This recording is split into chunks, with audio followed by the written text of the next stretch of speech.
Brighten up across northwestern parts of Northern Ireland and Scotland, but turning fresher here. Temperatures only reaching the mid-teens, whilst we should see highs in the sunshine in the southeast around 22 degrees. Into the evening time, this front continues to push its way southeastwards, so everyone's seeing a bit of rain by the end of the day.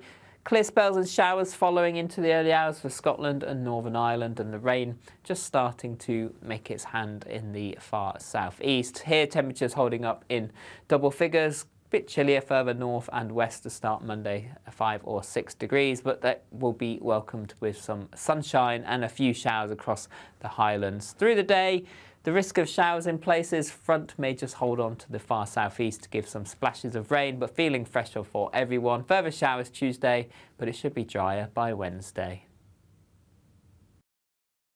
You've probably seen politicians interviewed 1,000 times, but we do it differently. We find out who they really are, we don't shout, we chat, and hopefully we bring a bit of light, not just heat. Did you know Kate Moss? Apparently.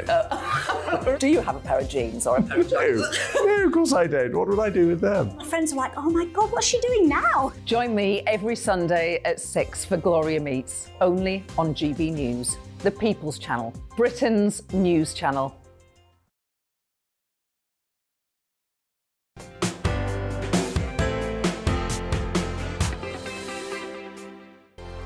Monday to Thursday nights on GB News. At 6, it's Dubes & Co. 7 o'clock, Farage. At 8, join Jacob Rees-Mogg. And at 9, Dan Wootton Tonight, followed by headliners on TV, radio and online. This is GB News.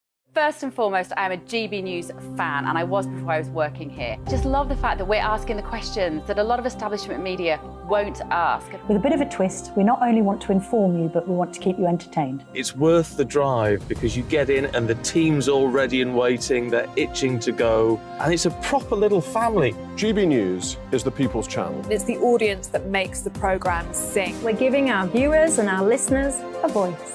I see the thousands of your letters, tweets, emails, you name it, coming in. Britain is broken. How on earth did we get into this mess? But more importantly, how do we get out of it? The establishment had their chance. Now we're here to represent you. It's time for something different. It's time for GB News. I'm very patriotic. I believe in Britain. Our best days lie ahead. Britain's watching. Britain's watching. Join us here on GB News. The People's Channel. Britain's news channel. Join me, Patrick Christie's, Monday to Friday, 3 till 6. We tackle the day's news agenda like you've never seen before. It's high tempo, high octane, the most controversial topics, and the best guests. You will not be able to take your eyes and ears off it. I'm not afraid to ask the questions that you really want answered. 3 till 6 p.m, Monday to Friday on GB News, the People's Channel, Britain's news channel. GB News has its own late-night paper preview show, Headliners, where comedians take you through the next day's top news stories. You don't have to bother reading the newspaper, we've got it covered for you. Headliners, every night at 11 p.m, and repeated every morning at 5 a.m. We won't send you to sleep like some of the other paper review shows out there. GB News, the People's Channel, Britain's news channel. Start the day with GB News. We catch up on all the big stories you didn't hear the night before. And take a look at what the world's talking about this morning. That's right, Monday to Thursdays from 6 o'clock. It's Breakfast with Eamon and Isabel. Straight after breakfast, join us, Bev Turner and Andrew Pearce. We're going to take you through till noon. We'll be tackling the big topics of the day, including the things that the other channels just won't talk about. If it's happening here. Wake up to mornings on GB News, the People's Channel. Britain's news channel. I'm Jacob Rees-Mogg, the Member of Parliament for North East Somerset and a former government minister. For years, I have walked the corridors of power in both Westminster and the City of London. We need to have the arguments, the discussions on how we make it better. Crop failures, famine, war, suffering on a scale completely unimaginable. We are putting the cart before the horse. As Charles I said at the scaffold, he was the true defender of liberty. Yeah, I've completely derailed the conversation. Join me Monday to Thursday at 8 p.m. on GB News, Britain's news channel.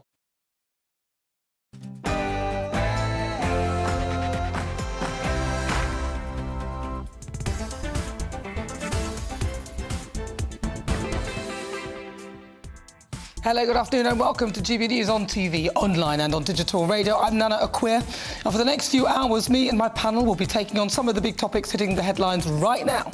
This show is all about opinion. It's mine, it's theirs, and of course it's yours.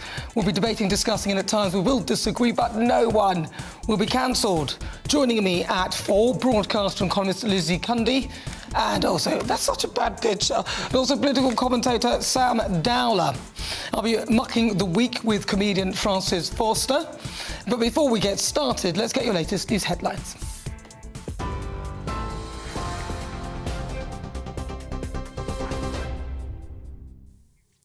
Thank you very much, Nana. I'm Rory Smith in the GB newsroom. A call has been made for a special summit to bring an end to the toxic rail dispute. RMT union boss Mick Lynch has written to the government calling for a meeting with an independent chair, if necessary, to end what he's described as chaos on the railways.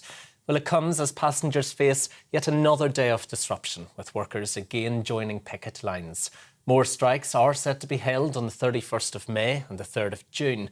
That's the day of the FA Cup final at Wembley. The union's General Secretary is blaming the government for failing to negotiate. This government is determined to keep this dispute going because they've got issues in healthcare and with the nurses and the doctors, with the teachers, and they're trying to clamp down on working people's pay so that they can transfer that wealth to the rich people of this society where dividends and profits are up. The stock exchange is up, the economy is growing, but they want to do that on the basis of low pay, and we're not prepared to accept that. Protesters are demonstrating against the proposed ULEZ expansion plan.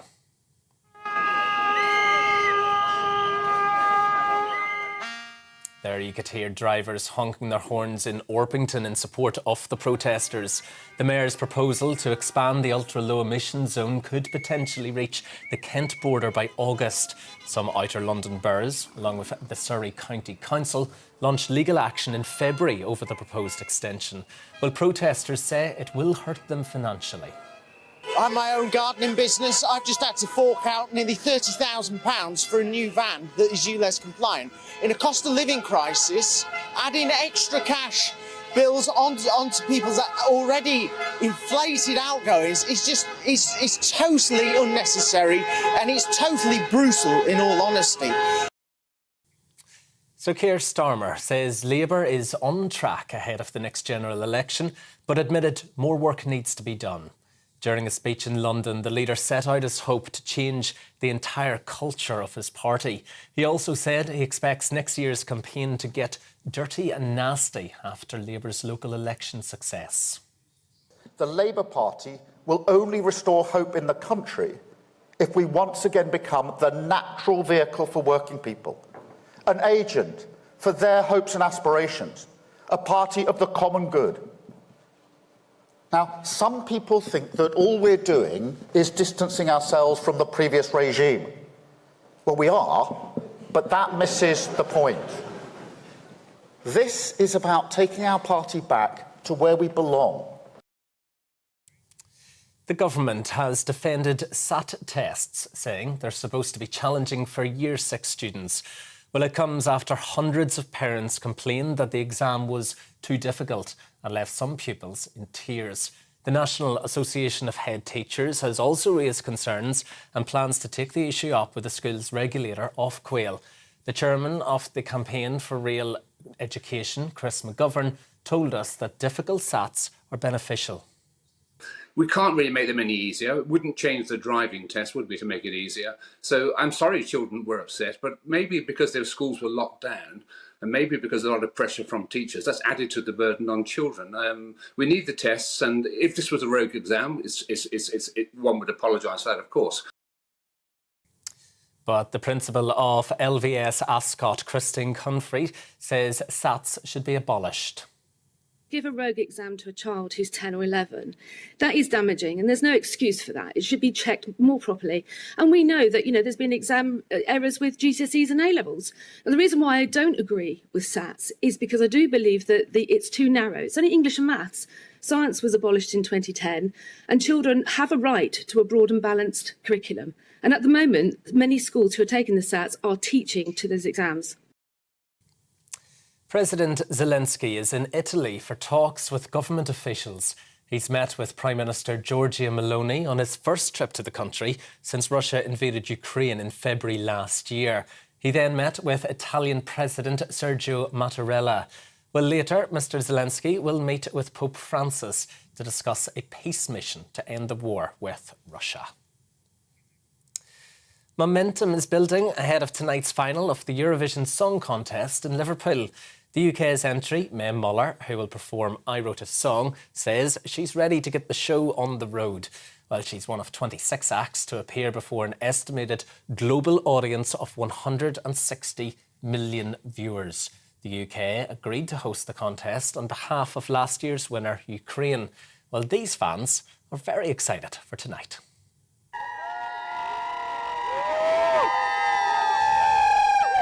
It feels like a home abroad. That's why it's like really we're so proud to be here, so proud that people in UK they're supporting us in everything, and we are so grateful about this. Well, listen, I'm so proud to be from this city, and I just hope we're doing Ukraine proud, and I just hope everyone's going to have a ball today. Instead I wrote a song. Looks like they're having a ball already. This is GB News. We'll bring you more as it happens. Now, though, back to Nana.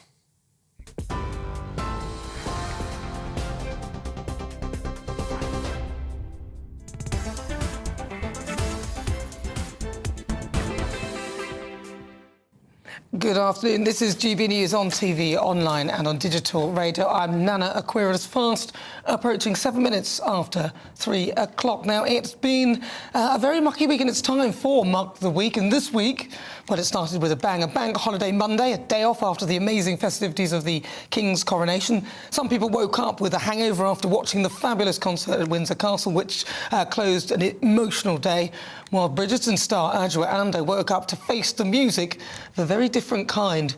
The disgruntled British public, me included, were not happy with her comments that Buckingham Palace and the balcony was terribly white, she said, as though the King's inclusive theme for the coronation should stretch to some random people of colour on his balcony. She did, of course, apologise, but the damage was done. Could you imagine the comment the other way round? A terribly black balcony. I dread to think.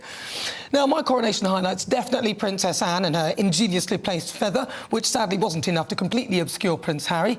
This week, he won his first round with the Mirror.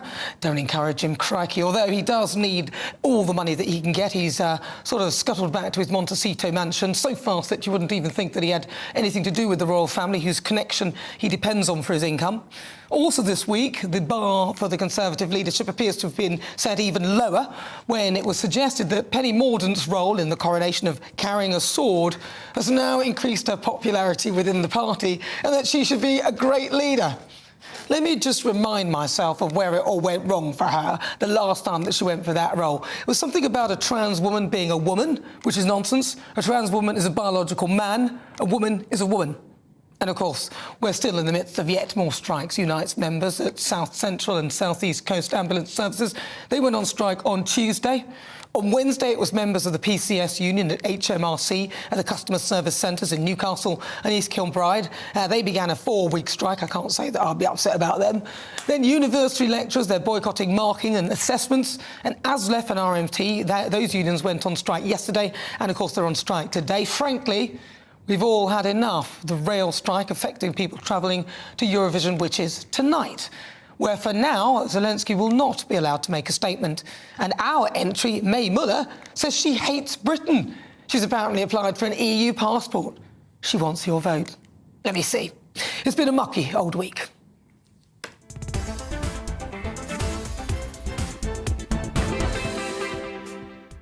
So coming up, I've got such an exciting show for you. You won't want to miss it. Stay tuned, because I've got a special guest coming at 5 o'clock. But at this hour, comedian Francis Foster will be joining me in the studio to Muck the Week. We'll be discussing the top stories. Bridgen star Adjoa Ando under fire for dubbing the royal family's balcony appearance during the coronation as terribly white.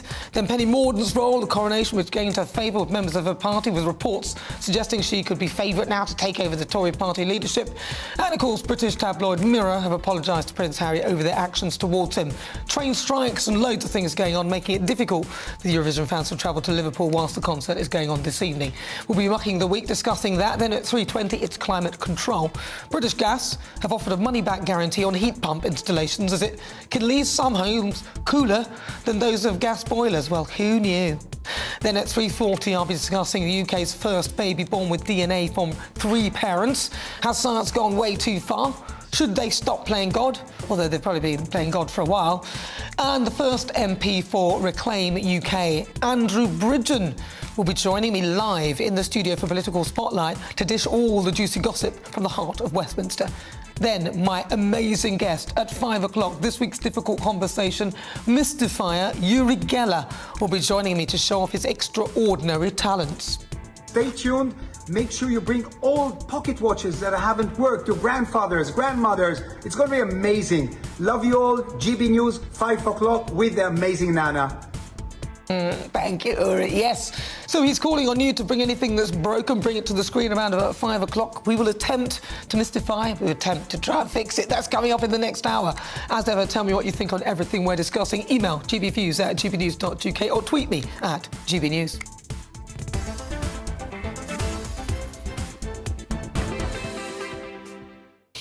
So it's now time to muck the week, and joining me is stand-up comedian Francis Foster. Francis, welcome. Well, pleasure to be here, Nana. How was your coronation? Did you have a nice time? It was all right. I got back from the States on Friday morning. Really? So I was very jet-lagged. I was kind of watching it out of one eye because I flew in from Austin, so there's a 6-hour difference.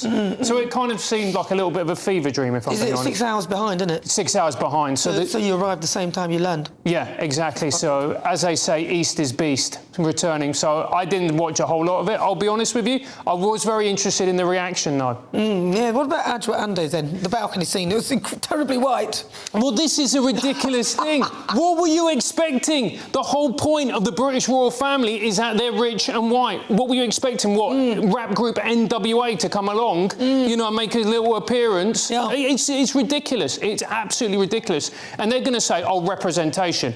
My question is, where's my representation then? Where's a little bit of working class in the royal family? Why can't I have a prince who's also a plumber? Somebody who's born into privilege but can clean the drains. I like the sound of that. Well, there could be Harry, actually, judging by his current shenanigans. I mean, you know, he's... No, it takes a real man to clear some drains, Nana. That's true. It's true. So what do you think, though? Do you think that there's a certain type of person who looks at things constantly through this prism of race and everything is about that? I mean, why was it about that for her? I don't understand why you would look at the royal family and think, do you know what, we need diversity here. I'll be honest with you, they do need diversity, a little bit of genetic diversity. Do you know what I mean? There's been a little bit of inbreeding over the years, can we just say? That's what happens in the royal families, the Habsburg jaw. Look it up, Google it. Oh, well, I'll definitely do that. But what do you think that's because then she went on the BBC, on Radio 4, I think it was. Yeah. And he told her she didn't really have anything to apologise for. Well, look, this is what happens when actors start saying their own lines. Actors are brilliant. They look good, they sound good. You give them some lines and you go, wow, that is incredible. They sound heroic, magnetic, romantic. And then you hear them talk and you go, oh, you're just a bit of an idiot. Well, Prince Harry's obviously gone back because there's nothing to do here apart from 2 people, but we'll leave it there because he's still in the midst of it.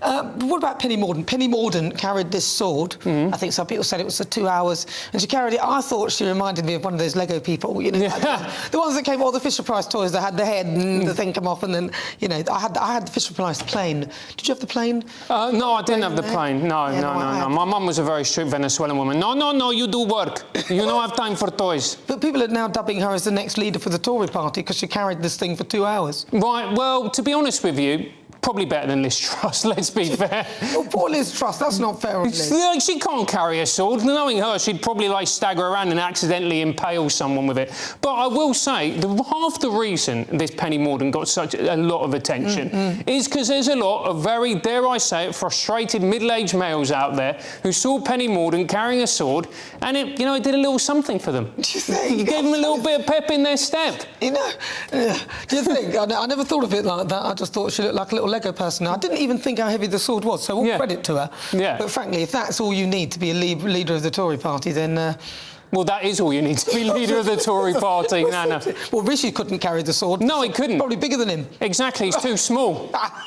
What about the train strike? Everyone's on strike at the moment. Everyone's on strike. Everyone. I just think we should all go on strike at this point. What's the point of the rest of us carrying on? Everyone's on strike. We were all on strike effectively for the bank holiday. We had a brilliant time. What's the point? Let's all go on strike, Nana. Well, they sort of carried it on, didn't they? Because we had the bank holiday, then some went on strike on Tuesday, others went on strike on Thursday and Wednesday. It just seems to be that, and it's not government departments, so civil servants, HMRC, which I'm not worried about. No, exactly. They want... Yeah, exactly. Can HMRC go on strike all the time? Actually, let's have traffic wardens on strike. That'd be brilliant. Let's get the traffic wardens on strike. Let's just get all the people, civil servants. Will anyone really notice if they go on strike? Well, Border Force in particular, no one will notice. Yeah, exactly. They're processing, what, 9 applications, I think it is, a week. Yeah, well, it's a tough job. It is a hard job, and look, it takes many cups of tea and a lot of focus and dedication to do 9 applications a week. From your house. Yeah, exactly. From your house. Of course. Yeah. And what do you make of Eurovision? Because, of course, we've got Eurovision. Zelensky's not allowed to make his statement. Yeah. They're saying it's political, although the whole thing is political, seeing as we're doing it in this country because it can't be done in Ukraine because of the war. Well, look, first of all, the strikes are affecting Eurovision. Which is a shame. Which is a real shame, and it just, for me, proves that the RMT are homophobic. Why do you want to stop gay people having a good time, Mick Lynch? He's stopping them from going to the party. There is going to be no straight men at Eurovision, I'm sorry to say. This is a joke, by the way. Just so you know, some people will say, that's not, they shouldn't be saying that, but no, they'd argue that they're not, and I'm sure they are. Yeah. It is a joke, yeah. But number one, and also with number two, with Zelenskyy, I have to say, I agree with it. I think that the war in Ukraine is obviously awful. I think Putin's actions are disgraceful. They are a war crime. But I think there is a danger with all these types of sporting events that we end up politicising them. And if you're going to say that you don't want, for instance, the Premier League supporting BLM, which I'm in agreement with... I don't want them doing that. Yeah, exactly. Then can you really say that you want them promoting a cause that you believe in? I think we've got to be fair and say for a lot of these organisations or a lot of these ceremonies or events, like the Olympics, they should be apolitical. But the whole reason why we always get nil point, apart from the fact that our songs are terrible... It's the French. Yeah, but we always get nil points, especially when we were looking to leave. It's jealousy, Nana. Look at the rest of Europe. Belgium, do you want to be Belgian? Mind you, some of the songs that we've had out recently have been very, very bad. Have you heard Flemish? It sounds like someone gargling. It's disgusting. French, look, the French, no one wants to be the French. Not even the French want to be the French. What about our entry, though? May Muller, she hates Britain and she's going to... Of course she hates Britain. She's 25 years old. But she shouldn't be like... I mean, for me, I'm quite annoyed at that. I mean, I don't want to vote for her because she said that. Yeah. If I was going to vote, well, we can't vote for her anyway, but exactly, which is good. Yeah. But, I wouldn't... If I could vote for her, I wouldn't vote for her because she said that. Really? No. I just think, look, that's one of those ridiculous opinions you have when you're 25 years old. You think you know about something, you clearly don't. Again, if you're an artist, go and sing. Go and do a little song, go and do a little dance, go and do whatever you do, and just don't talk about politics, because you don't know what you're talking about. Listen to comedians on GB News. At least when I do it, it sounds vaguely funny. And finally, are you going to vote? Are you going to watch Eurovision? Is that your thing? No, absolutely not. On Trigonometry, we do a live stream Friday and Saturday where we talk about the things that are happening. My missus, she's going to go and watch it, so she'll be there with all her friends watching it, but no. Not me. I'm a real man, Nana. He's a real man on that bombshell, Francis Foster. Thank you very much. When are you back on Headliners? I'm back on Headliners tomorrow night, so check us out in there. Or check me out. Check us out. Check him out. Yeah. Yeah, all right, enough, thanks. Francis Foster. He's one of our headliners here on GB News. I'm Nana Akua. This is GB News on TV, online, and on digital radio. Stay tuned. Loads still to come. On the way at 3:40, I'll be joined by Dr. Nick Brooke, Father Edward Tomlinson, to discuss the UK's first baby born with DNA from 3 parents. Has science gone too far? Should we stop playing God? Also on the way, don't forget Yuri Geller. He'll be here, not in the studio, but he will be live at 5 o'clock. He wants you to bring your broken things, and at 5 o'clock he will attempt to mystify and attempt to fix them. I've got a spoon, he can bend that apparently, so I'm going to bring my big spoon and get that bent. But before then, I'll be taking a look at the role of heat pumps in lowering the UK's housing emissions. Just how effective are they? It's all about family, being in people's living rooms, all the interaction and getting to know who our viewers and listeners are. When I was young, my dad used to say, Nana, stop arguing. I wanted an outlet that would enable me to give my opinion. People are going through a really hard time right now, and I know that you don't feel like you're being listened to by the establishment. I came to GB News because it's the People's Channel, and I want the audience to have their say on the events of the day. We're dynamic. We do something different. Democracy shows that the wisdom of the nation is in its people. I get to travel to find out what the story is from a personal perspective. The British people aren't fools. We know when we're not being told the full story. We've got to work out how Britain moves forward from this. It's the best country in the world. The establishment had their chance. Now we're here to represent your views. Britain's watching. Britain's watching. Britain's watching. We're proud to be GB News. The People's Channel. Britain's news channel. So Jubes and Co, we tackle the issues of the day with real, robust debate, both sides of the fence, battling it out with me in the middle with my forthright opinions and views. And often really interesting things happen because you start with a position and then by the end of the debate you find actually, well, I might not have thought about that one. What we need in this country is 2 new political parties. You should maybe think about doing a 2024 calendar. I'm Michelle Dewberry and I'm keeping you company right through until 7 o'clock this evening. GB News, the People's Channel, Britain's watching. Join us every night on GB News at 11 p.m. for Headliners, which is 3 top comedians going through the next day's news stories, which is exactly what you need, because when the establishment has gone crazy, you need some craziness to make sense of it. So join us 11 p.m. every night on GB News, the People's Channel, Britain's news channel. Join me, Camilla Tominey, on Sunday mornings from 9:30, taking the politicians to task and breaking out of SW1 to see how their decisions are affecting you across the UK. Bursting the Westminster bubble every Sunday morning, only on GB News, the People's Channel. Britain's watching. I'm Andrew Doyle. Join me at 7 o'clock every Sunday night for Free Speech Nation, the show where I tackle the week's biggest stories in politics and current affairs with the help of my 2 comedian panellists and a variety of special guests. Free Speech Nation, Sunday nights from 7 on GB News, the People's Channel, Britain's news channel. I'm Mark White. As GB News Home and Security Editor, I cover those key issues that are so important to you. Our authorities, our communities doing all they can to combat violent crime. With the public services under unbearable strain, why are we still failing to control our borders? Defence, the first priority of any government, has been continually hollowed out. Can we trust our politicians to protect the armed forces? Join me, Mark White, on GB News.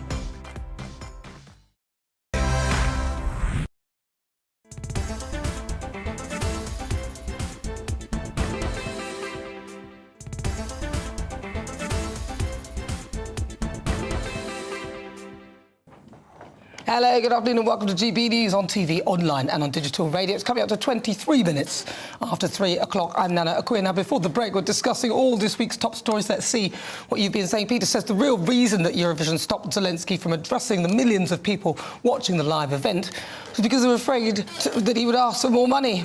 Potentially. Abbas says the British public should boycott May Muller.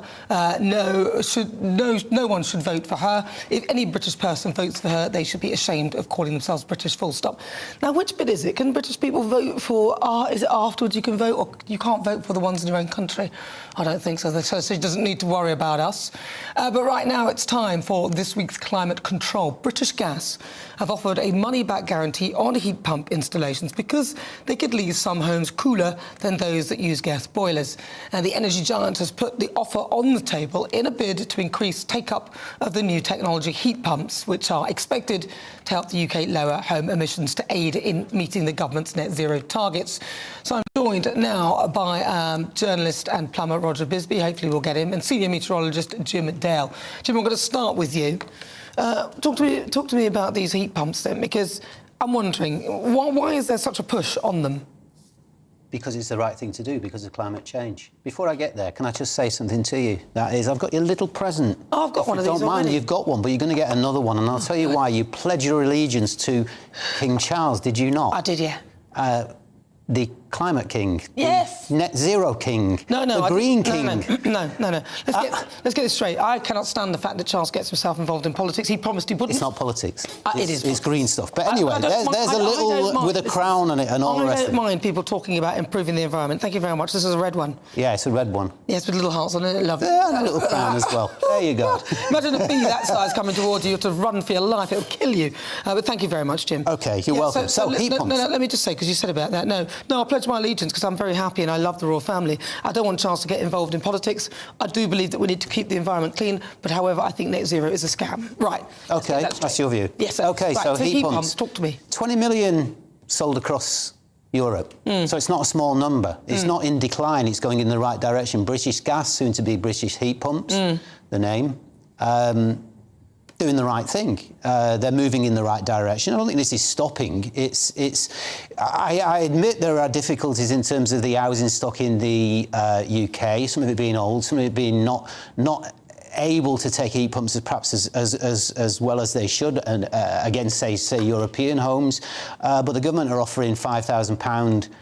Up to £5,000 for these heat pumps, in other words, a subsidy to help that happen. So again, it's a bit like going back to the 1980s with mobile phones at the time. Remember them? Well, you might not. Yeah, but 1980s, the size of them are like bricks. I'm older than you. I'm probably older than you. How old are you? Old enough. Roughly. Well, over 50. OK. Yeah, that's fine. No, listen. OK, this is the problem. This is the problem with heat pumps. Let's get Roger on, because Roger knows all about them. Roger, thank you very much for joining us. Roger, talk to me about what is a heat pump then? Well, how do they work? Because people keep saying how they take heat from the outside, from your home, and they don't make their own. Talk to me. How does it work? Yeah, well, they extract heat from the outside. There's always a bit of heat in the air outside, even when it's snowing. And they extract that the same way as a fridge would take the heat out of the fridge to make the fridge colder. Now, that heat would appear on the back of the fridge, on the grill. You can sometimes feel that being hot. So the heat pump is transferring that heat into your house. The way we've got it worked out at the moment, it's going around radiators, which is not always the best system, but it's the one we're stuck with. So British Gas are actually, I mean, like when a company offers to give money back or to, reinstall something that was there before, there's a problem. Why are they saying that it'll leave houses cooler? Because I thought this great technology could bring your house to the same temperature as a gas boiler without all the problems that the gas boiler gives.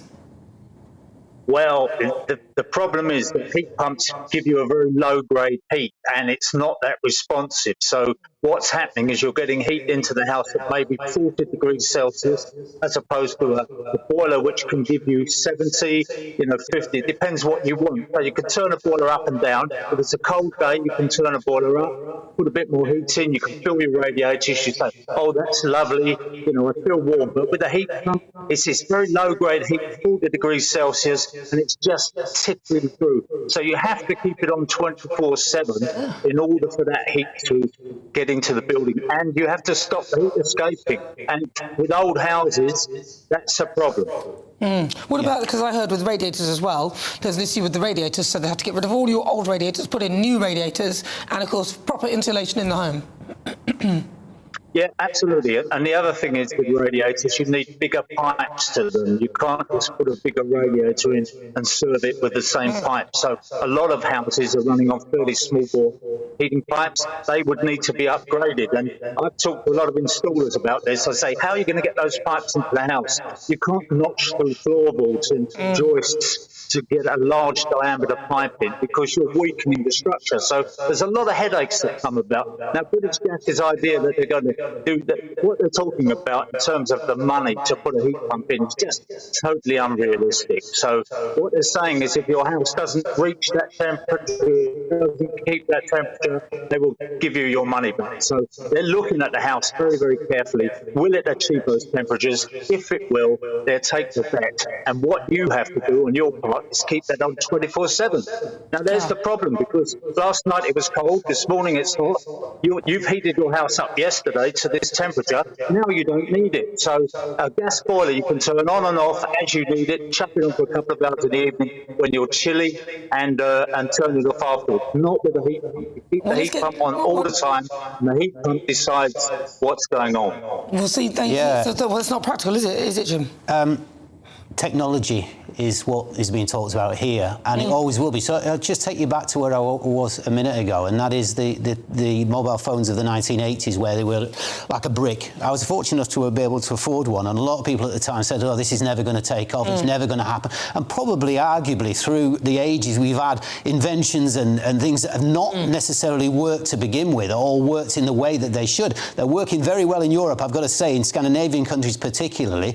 But, yeah, there are hurdles. We've got to get over those, and I'm sure the technologies that operate these things and make them will, in the same way with mobile phones, and we've all got one now, that will be the same with heat pumps, and by 2050, British Gas are saying that their customers will be have heat pumps in their properties, you know, and that's the direction of travel that they're taking. So they're not arguing; they're going in that direction.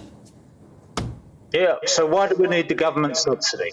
Why do we need to subsidise technology? You're saying it's good. Now, mobile phones, I can't remember anybody saying to me, I'm going to give you £200 to buy a mobile phone. Well, because it's an incentive, because they recognise... When the technology was good enough, people bought it. That's the idea. That's how we work. The incentive is there because the government, although in a very subdued way, believe in net zero, believe in climate change, and therefore they want to be seen to be moving this along, albeit as slowly as they are doing it. When we get a change in government, maybe it'll go a lot faster, probably will.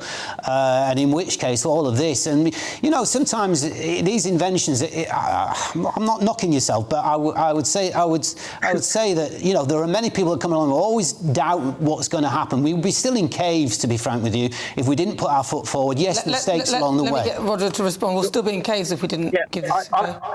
I believe in heat pumps. In the right house, in the right circumstances, I believe in heat pumps. The big danger is that they're pushing these in. We've got a very immature market. We've got people who are drawn into the market because the subsidies are there. They will leave the industry once the subsidies disappear. You have this boom bust that always appears when governments give subsidies to things. A lot of people come into it. They haven't got experience and they haven't got the commitment to stay in the industry. And when the subsidies go, they go, and you're left to pick up the pieces. I've seen it so many times over the years. There's so much technology, it is false. And the government's idea that they're trying to address climate change with this tiny initiative, which is taking a lot of money away from other resources like insulation and research. Honestly, I think virtue's sickening, and I don't think it's going to achieve anything in the way of reducing the global warming or any of the other things that we talk about. It's nonsense. I mean, it's like we're running out of time. We're running out of time, Roger. They closed the steelworks. Roger, we're running out of time. Roger, we're running out of time. Roger, we're running out of time, so I'm going to have to go to the news. I've got a statement from British Gas to read. But Roger, it's really good to talk to you. Thank you very much, Roger Bisbee, journalist and plumber, and also Jim Dale, senior meteorologist. Thank you so much. Well, Andrew Middleton, managing director of British Gas Zero, a unit within British Gas, said this: "We recognise that the transition from a boiler to a heat pump can be daunting, and want to reassure our customers that they can effectively heat their home even through the coldest spells in the winter. Our engineers are ready to guide consumers through this process, and we are making sure that they are as affordable and accessible as possible." Well, you're with me. I'm Nana Akua. This is GB News on TV, online and on digital radio. After the break, it's time for Political Spotlight with MP Andrew Bridgen, who'll be talking about joining Reclaim Party after losing the Tory whip. But before that, I'll be asking, should we be playing God? A baby has been born in the UK with DNA from 3 parents. So has science gone too far? But first, let's get your latest news headlines with Tatiana.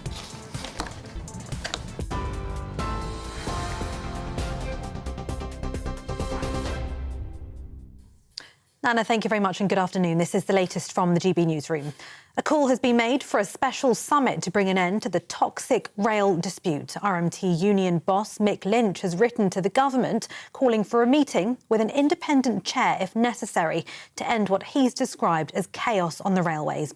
It comes as passengers face another day of disruption, with workers again joining picket lines.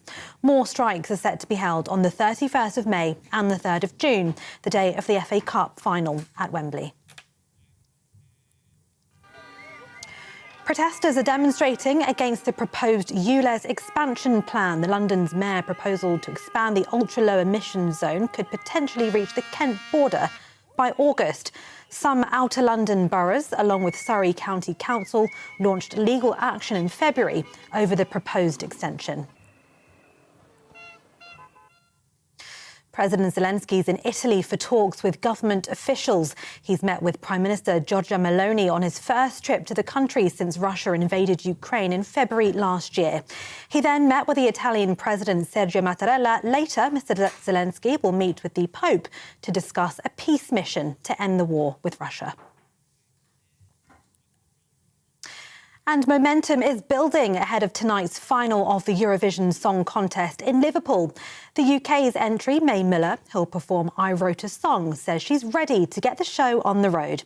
She's one of 26 acts to appear before an estimated global audience of 160 million viewers. The UK agreed to host the contest on behalf of last year's winner, Ukraine. TV, online, DAB+ radio and on TuneIn. This is GB News. Now it's over to Nana.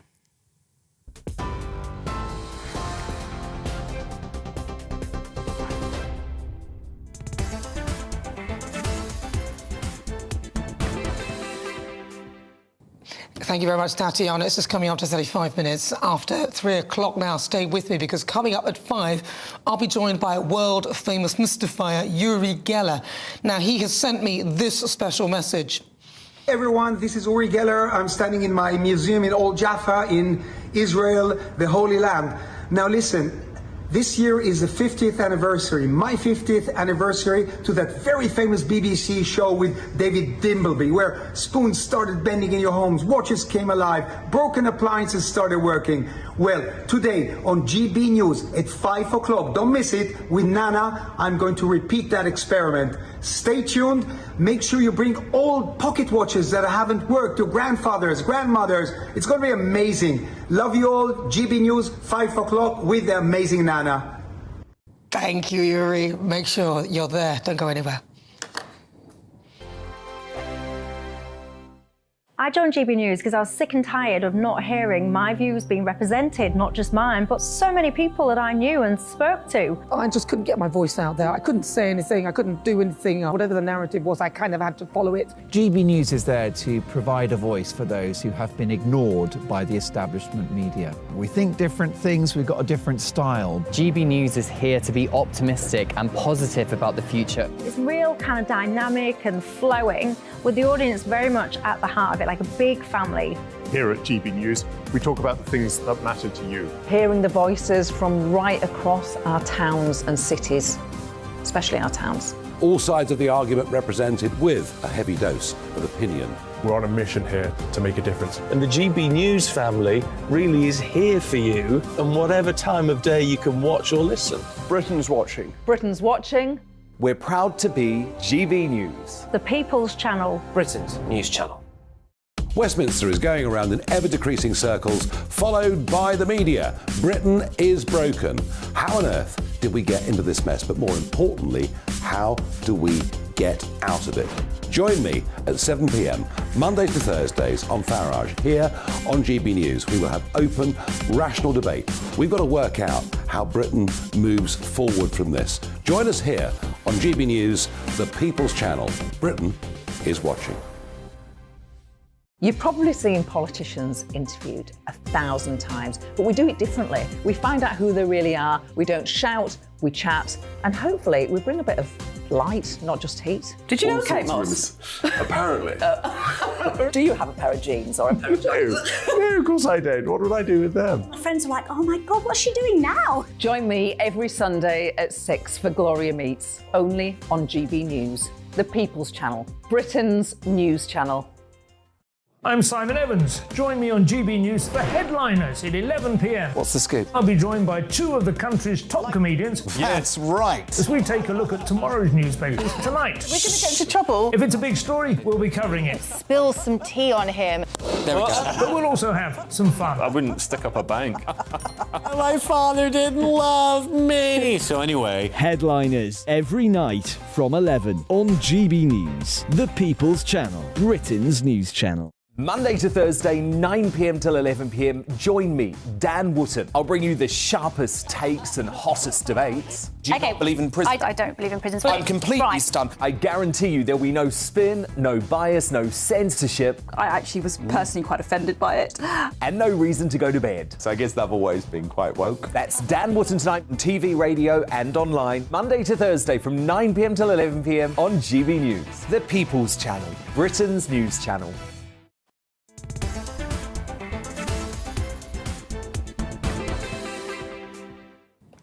Good afternoon. If you just joined me, where have you been?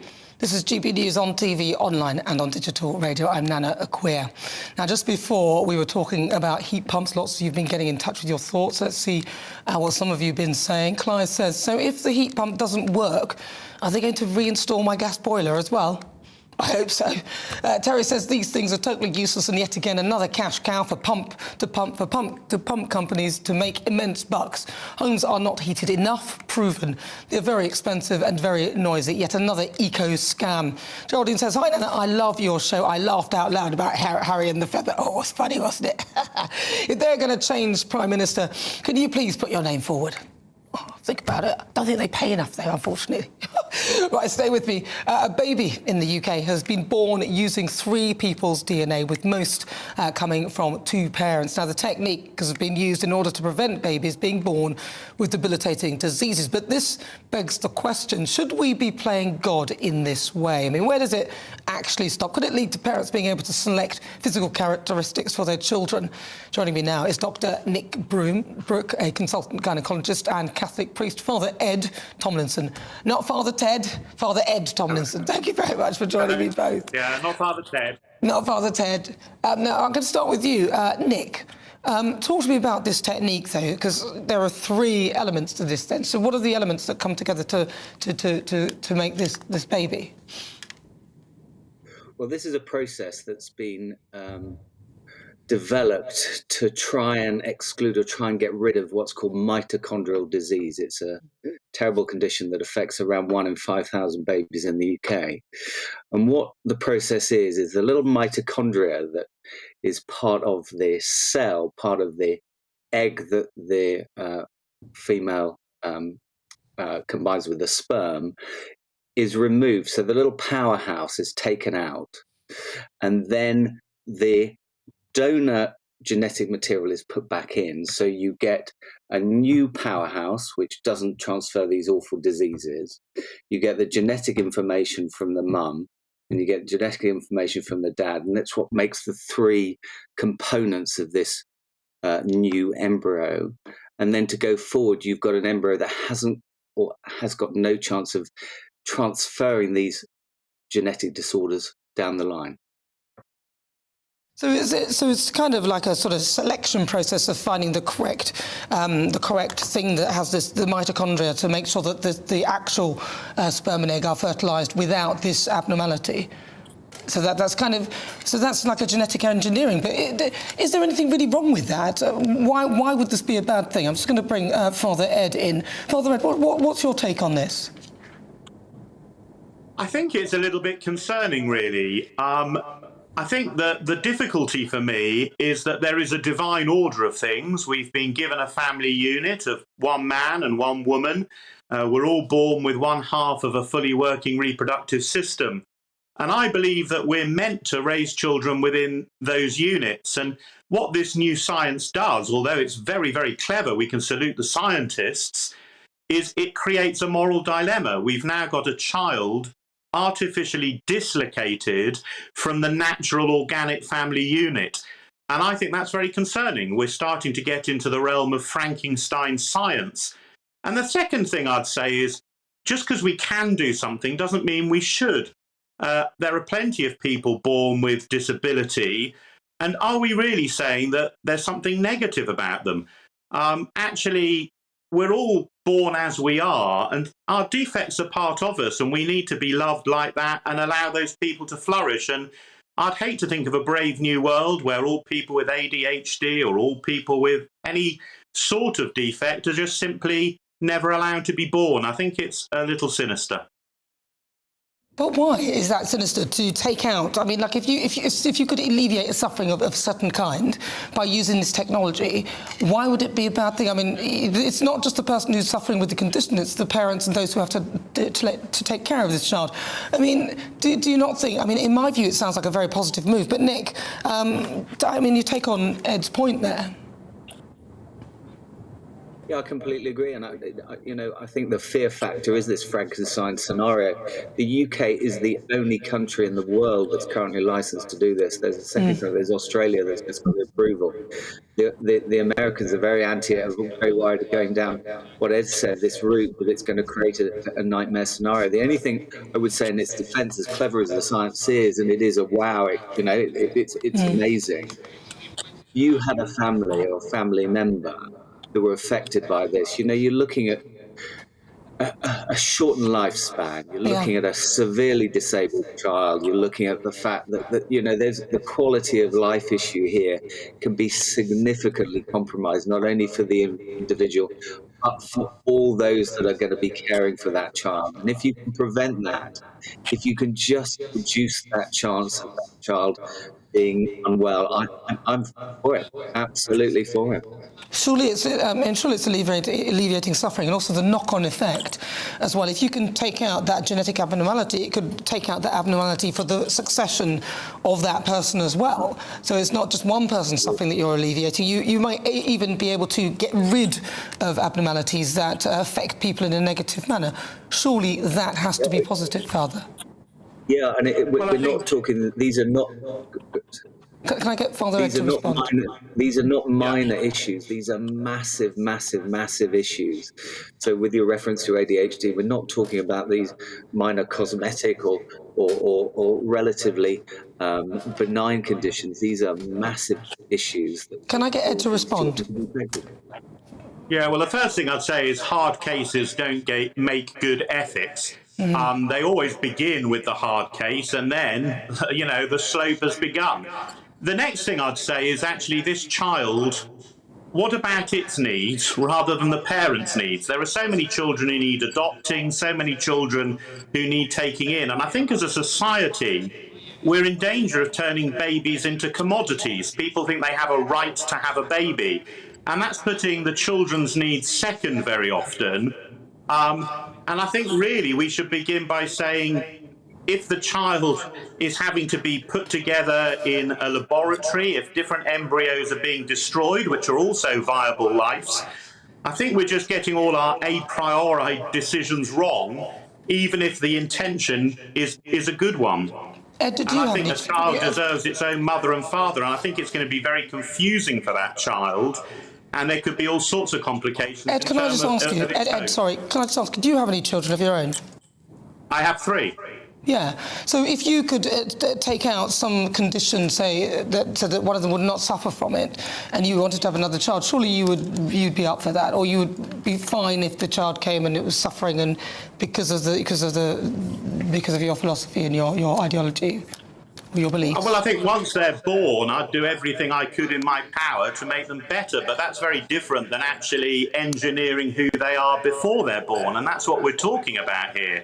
But for people who can't have children... I could have had a child with one thing rather than another. I might be making decisions that would have stopped any of my children being born, and I think that would have been a great tragedy. Or you could have made I've got 3 children with imperfections. We're all imperfect. We're all imperfect, apart from me, Ed. I'm perfect. No, I'm joking. Thank you so much. We've run out of time. Father Ed Thomason, thank you very much for talking to me, and also Dr. Nick Brooke. He's a consultant gynaecologist. Really good to talk to you. Interesting question. What do you think? Do you agree with that? Surely it's a good step forward. Your thoughts? GBViews at gbnews.uk. If you just joined me, welcome on board. It's coming up to 49 minutes after 3 o'clock. It's now time for Political Spotlight, and I'm delighted to say I'm joined by Andrew Bridgen, MP. Andrew announced that he was joining Lawrence Fox's Reclaim Party this week. He lost the Conservative whip in January after claiming that COVID vaccines were the biggest crime against humanity since the Holocaust, and he was elected in 2010 as an MP for North West Leicestershire, but has sat as an independent since the scandal. I'm delighted to say that Andrew joins me now. Andrew, welcome. Thank you very much for coming. So talk to me then. Let's get straight into what actually sort of happened with regard to why you are sort of lost your place in the Conservative Party. Talk to me about that. What happened? Because I know some people hear it, but I heard you... the party will use the old trope of anti-Semitism and racism against me. That's the smear they've used. But it was pretty clear they moved that to my views on the vaccine. We're now living in a so-called democracy where you can't talk about certain things. We can't talk about vaccine harms. We can't talk about vaccine deaths. I've been calling for a debate in Parliament for the last 5 months on the excess deaths we're seeing every week. Last week was quite a 14% over the 5-year average. Last week, the week before, 22% above the 5-year average. That was 2,540 citizens. It affects every community, every constituency of the country, and I'm the only MP in Parliament that's calling for a debate on the excess deaths. It's not just happening in our Parliament, it's happening across the world in all the parliaments. So with regard to checking on excess deaths, that doesn't mean that it's necessarily caused by the vaccine. It could be something else that's causing excess deaths, if that is the case. Well, it may be, but I mean, there's a great paper out from the University of Western Norway, Institute of Applied Science, that they analysed the numbers and they looked at the vaccination rates across countries, and they found that for every 1% of your population vaccinated in 2020, in 2021 you got 0.1% increase in mortality. They found a very strong correlation. Now, correlation is not exactly. I was going to say correlation is not causation, and also those stats we're not able to verify. I mean, a lot of the time you get people talking about all these different stats that suit their narrative. The papers are out there, but correlation is not causality, but correlation is an alarm bell, a fire alarm. Now, what we've got is a situation where there's fire alarm bells going off all over the building, but no one wants to open the door and have a look. And that's what we're seeing across the world at the moment. Look, as you said, correlation doesn't necessarily mean that the causality doesn't mean there's a correlation to it. And also... certainly a correlation. The statistics you're talking about, there are studies that actually prove that there are no harm caused. So there are different studies that would say different things. So my view is that, yes, if you take one study, it could say something else, but there are others. Well, if you look at the double-blind studies from Pfizer that they tried to hide for 75 years, which were released under the Supreme Court order, you look at their raw data and their submissions, 50,000 pages, it's 1 in 990 serious adverse events. Well, again, and to bring you on those adverse events, actually, again, a lot of those adverse events, the yellow card reporting system, a lot of those were just simple things like bruising and stuff like that. A lot of those, things. But that's the same yellow card system we've had for all the vaccines, all the conventional vaccines, which are normally a dead piece of virus, an inert piece of virus, which you'll get an antigen response. These are experimental mRNA. They're a gene therapy. They make your own body produce the protein. You say they're experimental, but they're not, are they? They never went through phase 3 trials. They did go through stage 3 trials. Actually, they did go through stage 3 trials. Where are the results? Where are the results then? In fact, I've seen if you go to Pfizer's website, you'll actually see that they did go through stage 3 trials. So they have. But not before they were rolled out. No, they have gone through stage 3 trials. Okay, well, in that case, so that's what I'm saying. So you're saying they didn't. I'm telling you they have. Why do they need? So they're perfectly safe and effective. We're told they're safe and effective. Why do they need to have immunity from prosecution for the harms then? Well, I mean, India's the biggest market for drugs now in the world. It's got to have next month it'll have the biggest population in the world, 1.3 or thereabouts billion, bigger than China. The Indian government will not give Pfizer indemnity from prosecution for the harms. Yeah, they won't sell one drug there. But that doesn't. But to be honest, they put billions of doses around the world. But that doesn't mean they're still not standing behind their product. That doesn't mean anything. That doesn't mean that they're not standing behind their product. They are, and a lot of people. Not, are they? A lot of people. If we look at the vaccines, though, a lot of people have potentially been saved by those vaccines, and we need to look at that as well. It is important. Yeah. Average age of death from COVID-19 was over normal longevity in this country. Yeah, but you tell that. But. Listen, let's be honest. I mean, let's be honest. The government have just made a decision at the end of this month. Despite my pleas in the House of Commons, they're approving the use of the Moderna vaccine for babies down to 6 months. Okay, but listen, there's no child of that age healthy that's ever died of COVID-19. In my view, Moderna's 1 in 662. In my view, I don't think. In my view, in my view, in terms of vaccinating of children, I don't think that's necessary. That's just my view.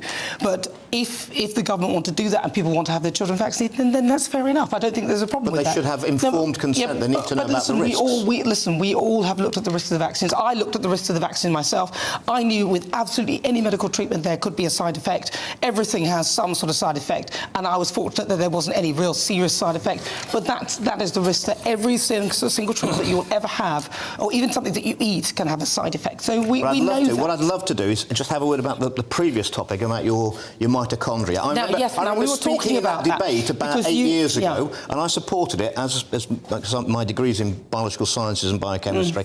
What your viewers need to know is that the reason there's separate genetic material in the mitochondria, they're the part of the cell that burn sugar and make energy. So this is for the three during our evolution to become humans. They were actually, it's a bacteria that's gone into our cell and become symbiotic with us. That burns the sugar. That's why it's got that specific separate DNA to our nucleus, and it's also because it's passed through the maternal line. There aren't that many maternal lines where we're actually very closely related. Every one of us outside Africa are very closely related. It would be quite possible to get a good copy of that mitochondria from another lady who was very, very closely related. It would be the same. And that's the reason why that genetic material is in there, is because originally that was a bacteria that inserted itself, was absorbed into ourselves, and is now living in symbiosis. So it's not actually altering the genetic. So this is with it will never change it, make anyone look any different or be any different. It's only the part of the cell in our bodies that burns our sugars for us and creates energy. That's interesting. So with regard to the baby, I voted for that about 8 years ago. So this is to change to actually have a. So this isn't really three parents at all. It's not three parents. It's not three parents is it not? at all. No, it's not. So the way it's kind of pitched is that. No, and you could even get a related female and take those mitochondria, and there would be a good copy of identical to the ones that would have been in that. Do you think that's a good practice, the fact that we're doing that in terms of we debated this about 8 years ago. It's interesting. It's now finally come to fruition, and I think that I supported that, and I think that makes progress because it's not altering the genetic of the nucleus. It's only in the mitochondria, and that was always going to be separate DNA. Oh, that's interesting, isn't it? But it's fascinating, isn't it? I think it's a good thing that they should be. Well, I'll be honest. Until I spoke out in the chamber in favour of that, I think we were losing the debate. I could see it was drifting away, and people were thinking, and all this three parents business. It's not quite that. So, Andrew, you've joined Reclaim. You're now with Reclaim Party. Yes. Why not Reform? Because they're slightly bigger. They've got more going on. To be generous, and not being too critical of Reform, I think they've been inconsistent on some of their policies. And as a saying, you speak your truth, see who hangs around, and you find your tribe. Well, I found my tribe. And obviously, Lawrence Fox and Reclaim are completely for free speech. I think that's fundamental in politics and for freedom of the individual. Lawrence has been cancelled. Apart from GBNews, I've been cancelled effectively from the media. Absolutely. Well, listen, Andrew, it's so good to talk to you. We're running out of time as well. Of course, Andrew's not a vaccine expert, but he has got his views, and I respect them. And this is, of course, a free country. Thank you so much for your thoughts. That's Andrew Bridgen. He was my political spotlight. Stay tuned. Loads more still to come.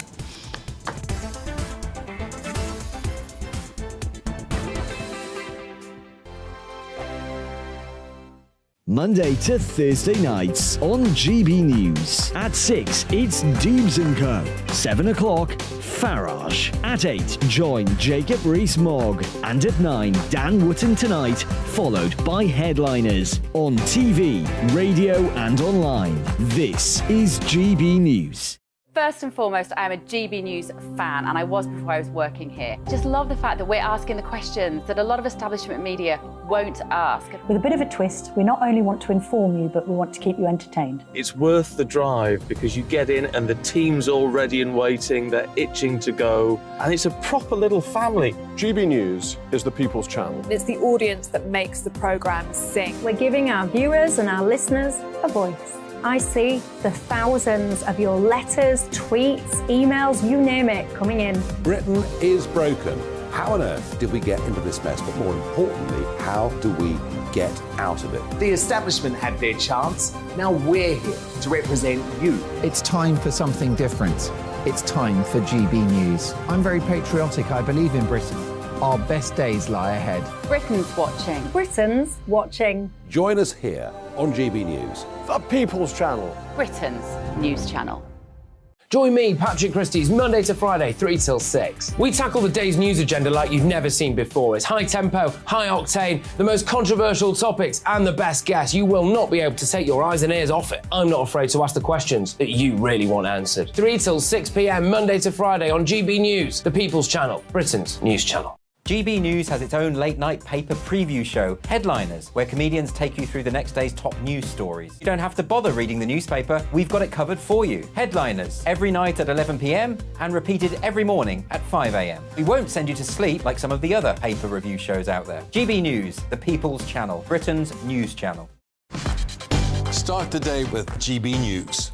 We catch up on all the big stories you didn't hear the night before. And take a look at what the world's talking about this morning. That's right, Monday to Thursdays from 6 o'clock. It's Breakfast with Eamon and Isabel. Straight after breakfast, join us, Bev Turner and Andrew Pearce. We're going to take you through till noon. We'll be tackling the big topics of the day, including the things that the other channels just won't talk about. If it's happening here. Wake up to mornings on GB News, the People's Channel, Britain's news channel. I'm Jacob Rees-Mogg, the Member of Parliament for North East Somerset and a former government minister. For years, I've walked the corridors of power in both Westminster and the City of London. We need to have the arguments, the discussions on how we make it better. Crop failures, famine, war, suffering on a scale completely unimaginable. We are putting the cart before the horse. As Charles I said at the scaffold, he was the true defender of liberty. Yeah, I've completely derailed the conversation. Join me Monday to Thursday at 8 p.m. on GB News, Britain's news channel.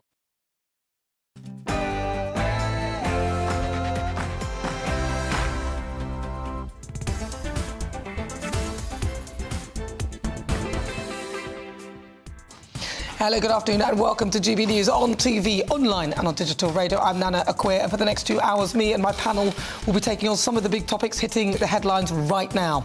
This show is all about opinion. It's mine, it's theirs, and of course it's yours. We'll be debating, discussing, and at times we will disagree, but no one will be cancelled. So joining me today is broadcaster and columnist Lizzie Cundy. And also political commentator Sam Dowler. Fowler Dowler. Before we get started, let's get your latest news headlines.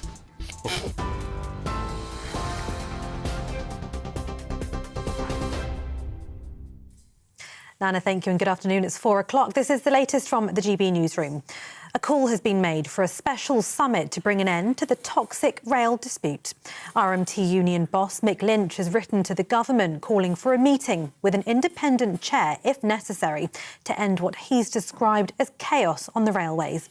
It comes as passengers face another day of disruption, with workers again joining picket lines. More strikes are set to be held on the 31st of May and the 3rd of June, the day of the FA Cup final at Wembley. The union's General Secretary is blaming the government for failing to negotiate. This government is determined to keep this dispute going because they've got issues in healthcare and with the nurses and the doctors, with the teachers, and they're trying to clamp down on working people's pay so that they can transfer that wealth to the rich people of this society where dividends and profits are up. The stock exchange is up, the economy is growing, but they want to do that on the basis of low pay, and we're not prepared to accept that. Protesters have been demonstrating against the proposed ULEZ expansion plan.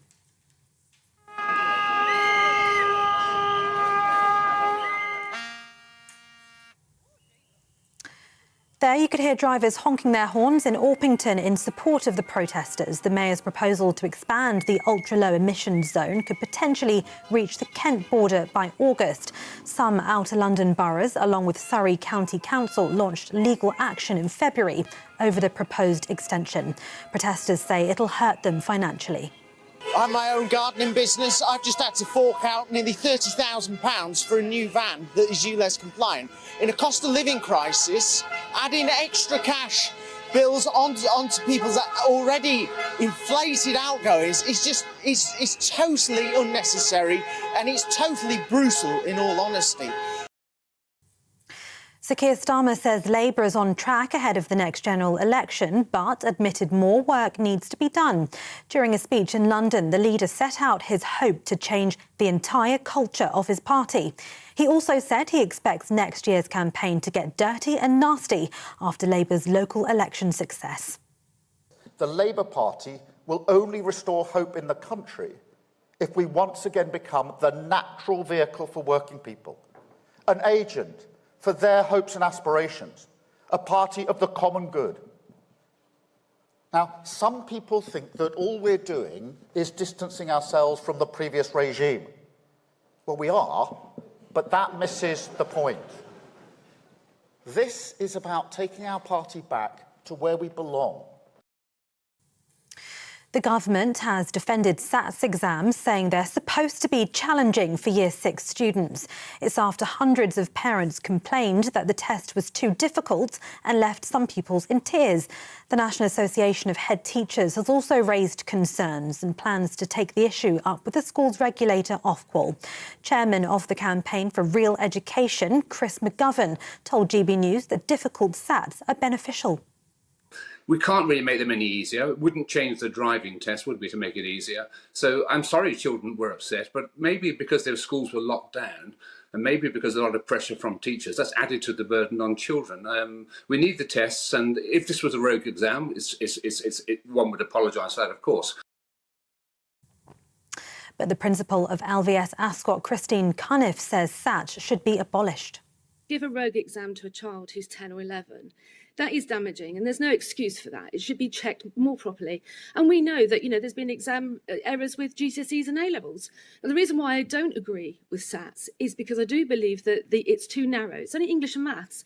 Science was abolished in 2010, and children have a right to a broad and balanced curriculum. And at the moment, many schools who are taking the SATs are teaching to those exams. President Zelenskyy is in Italy for talks with government officials. He's met with Prime Minister Giorgia Meloni on his first trip to the country since Russia invaded Ukraine in February last year. He then met with Italian President Sergio Mattarella. Later on, Mr. Zelenskyy will meet with the Pope to discuss a peace mission to end the war with Russia. And momentum is building ahead of tonight's final of the Eurovision Song Contest in Liverpool. The UK's entry, Mae Muller, who will perform I Wrote a Song, says she's ready to get the show on the road. She's one of 26 acts to appear before an estimated global audience of 160 million viewers. The UK agreed to host the contest on behalf of last year's winner, Ukraine, and these fans are very excited for tonight.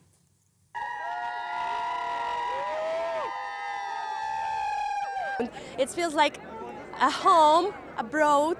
That's why it's like really we're so proud to be here, so proud that people in UK they're supporting us in everything, and we are so grateful about this. Well, listen, I'm so proud to be from this city, and I just hope we're doing Ukraine proud, and I just hope everyone's going to have a ball today. Instead I wrote a song. This is GB News. We'll bring you more news as it happens. Now it's back to Nana.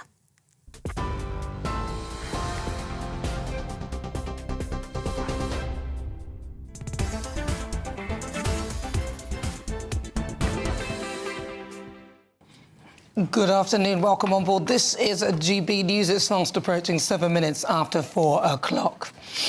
You're with me. I'm Nana Akua. The prism of race. Whilst you and I watched the balcony scene at the King's coronation with tears in our eyes after witnessing history, some saw a completely different picture altogether. After coming to prominence in Bridgen, an ethnically diverse period drama, Adjoa Ando, who played the role of Lady Danbury and formed part of the ITV's commentary team, remarked that the balcony was terribly white. Her exact words were, "We have gone from the rich diversity of the Abbey to a terribly white balcony." Well, blow me down with Princess Anne's feather. A white family full of white people. Shock, horror, my God, they're all white. Let's imagine for a moment that a white pundit had said, "We've gone from the rich diversity of the Abbey to a terribly black balcony." All hell would break loose. They'd be forced to apologise there and then and potentially escorted off the premises. Mylene Class, who was sitting next to Ando, looked horrified, but the lady next to her appeared to be nodding in agreement. Yet, despite, in my view, the racist comment, no one at ITV pulled Ando up on this at all, and there was little outrage in the established media. Thankfully, the British public weren't having any of it, and a record number of complaints flooded into Ofcom, the highest so far this year. Ando then went on BBC Radio 4, where she was told that she had nothing to apologise. Don't start me on the BBC. Really? The idea that a family should socially engineer itself to be more ethnically mixed, to fit some sort of diversity quota, so the likes of Adjoa Ando can approve its credentials. Absurd. So let me give her a bit of a history lesson. Meghan Markle wasn't actually the first black or biracial woman to join the royal family. In the 1700s, Queen Charlotte of Mecklenburg-Strelitz, the wife of King George III, and Queen from 1761 until she died in 1818, was black. Shock horror, a black woman in the royal family. And according to research, Charlotte, who was mixed-raced, was a descendant of Margarita de Castro y Sousa, the black branch of the Portuguese royal house. Yes, actual black royalty. In portraits, her nose and lips were the giveaway, and it appeared that she had a positive effect because Sir Alan Ramsay, the artist who painted her full portrait and was also an anti-slavery advocate, went on to marry a black woman. And there are suggestions that the existence of the Black Queen played a major role in the abolition of slavery at the time. So, if the last Black Queen was back in the 18th century, of course the balcony would be full of people who were white, just as a balcony full of the Ghanaian royal family will be full of people who are black. I mean, it's hardly a surprise or an indication of anything untoward, but what it does do is it tells you a lot about Ando's thinking. Why do some people see everything through the prism of race? The likes of Dr. Scholar, Dawn Butler, Diane Abbott. I mean, it's embarrassing. People like this are not helpful. They perpetuate racism. Ando claimed, I think I might have upset a few people yesterday. I was thinking about the day and how marvellous it was, and then looking at the balcony at the end and suddenly going, oh, it's so white. Because the day had been so mixed and I didn't mean to upset anybody. Well, in my view, people like that are the real racists, as it's they who are making judgments based on the colour of someone's skin. It's time to stop talking about colour.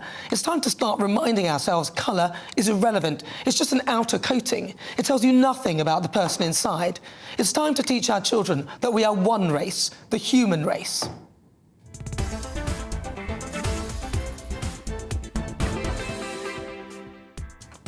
So before we get stuck into the debate, here's what else is coming up today. For the Great British Debate this hour, I'm asking, do you regret Brexit? Rather than getting rid of just under 5,000 EU red tape laws as promised, only 600 will now be scrapped by the end of December. That's according to the government. But many argue that this undermines the UK taking advantage of the benefits of Brexit. So what do you think? Do you regret it? Then at 4:50, it's Royal Roundup time. Royal biographer Angela Levin will be in the studio to give all the latest from behind the palace walls. Angela will be giving us her take on the official royal portrait photos and her thoughts on why Camilla is one of the least popular royals.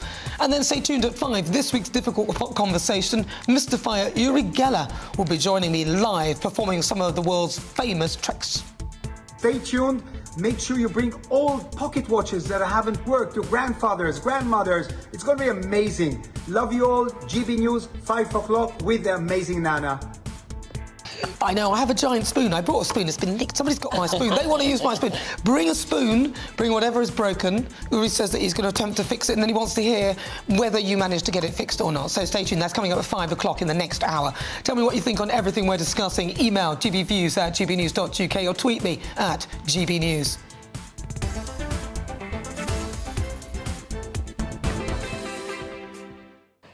Right, let's get started. Let's welcome again to my panel broadcaster and columnist Lizzie Cundy and also political commentator Sam Dowler. Right, let's have a chat. I'm going to start with you, Lizzie. Lizzie, your thoughts. What do you think about this? This Adjoa Ando, Bridgen, I enjoyed Bridgen. I watched a little bit of it. Couldn't watch the next series, but I managed to watch the first one. I thought it was great. She was fabulous. I love the diversity in the cast, but I know that's just not real life. Yeah, well, this isn't the first time she's done this. I don't know if you've looked at other things, interviews she's done with the BBC. And she's got a track record of doing this. And I have to say, can you imagine? Look, when you've got a picture of, say, the Obama family on a balcony, imagine if I said, oh, that's terribly black. People would say I was racist, correct? Yes. Well, you probably, wherever it was that you said that, would ask you to leave, probably, or you'd apologise. Look, I'm sorry, never, ever apologise for your genetic heritage. What I mean, I think it's actually disgraceful. And the Coronation was an absolute spectacular success. It was incredible. And for her to say that, I was absolutely appalled, and I was shocked with the channel for not pulling her up. Well, they didn't say anything. ITV, there was somebody on the end, I don't know who it was, I thought it was Juliet Chenham, but I don't think it was. It was just whoever was sitting next to Marlene went like this, and to me, yeah, as if there's... And I thought to myself, hold on a minute, that's... You can't say that. That to me is bordering on racism, because you are asking I mean, if they'd said a terribly black balcony, heads would roll. I mean, what do you think, Sam? Well, obviously that would be a different situation altogether. Why? This is because it's... Because we live in a world whereby the British monarchy, for example, are seen as, especially, you know, in the past with the British Empire, as like, you know, a conquering race, like conquering black people, conquering various, like, you know, and claiming various islands, claiming various African countries. So, like, I can see where she's coming from, because obviously Charles wanted it to be a very diverse... Yeah, but not with the balcony with the family shot. So you think he should... What she was saying was that we'd all watched the ceremony and stuff, and we had all seen, like, you know, this massive amount of diversity, and then there we are with... I think she just blurted it out. Yeah, but I don't think she... Do you know what that means? Do you know what that means, though? That means the first thing that she saw was the colour of people's skin. Now, that's not what I saw. But also... I didn't even notice the colour of anybody's skin. So that's my problem I have with it. But it's like, for example, you know, as an LGBTQ person, like, I didn't think, like, you know, where are the gays up there? Where are the drag queens? Do you know what I mean? I didn't think that at all. I was just like... Where are the trans people? Where are the drag queens? That would be something. There was a drag queen there, and she was wearing a crown. No, jokes. But, like, basically, I was... Gosh, I just thought about that. Stop that. But would you want her then to just pick? Let me just talk for a minute. But she's come from Bridgerton, and I only watched the first series. I watched the first series as well. But there was a lot of criticism, as in, like, oh, they wouldn't have a black queen. They wouldn't because people didn't like to see, like, you know, racially diverse. They're changing history.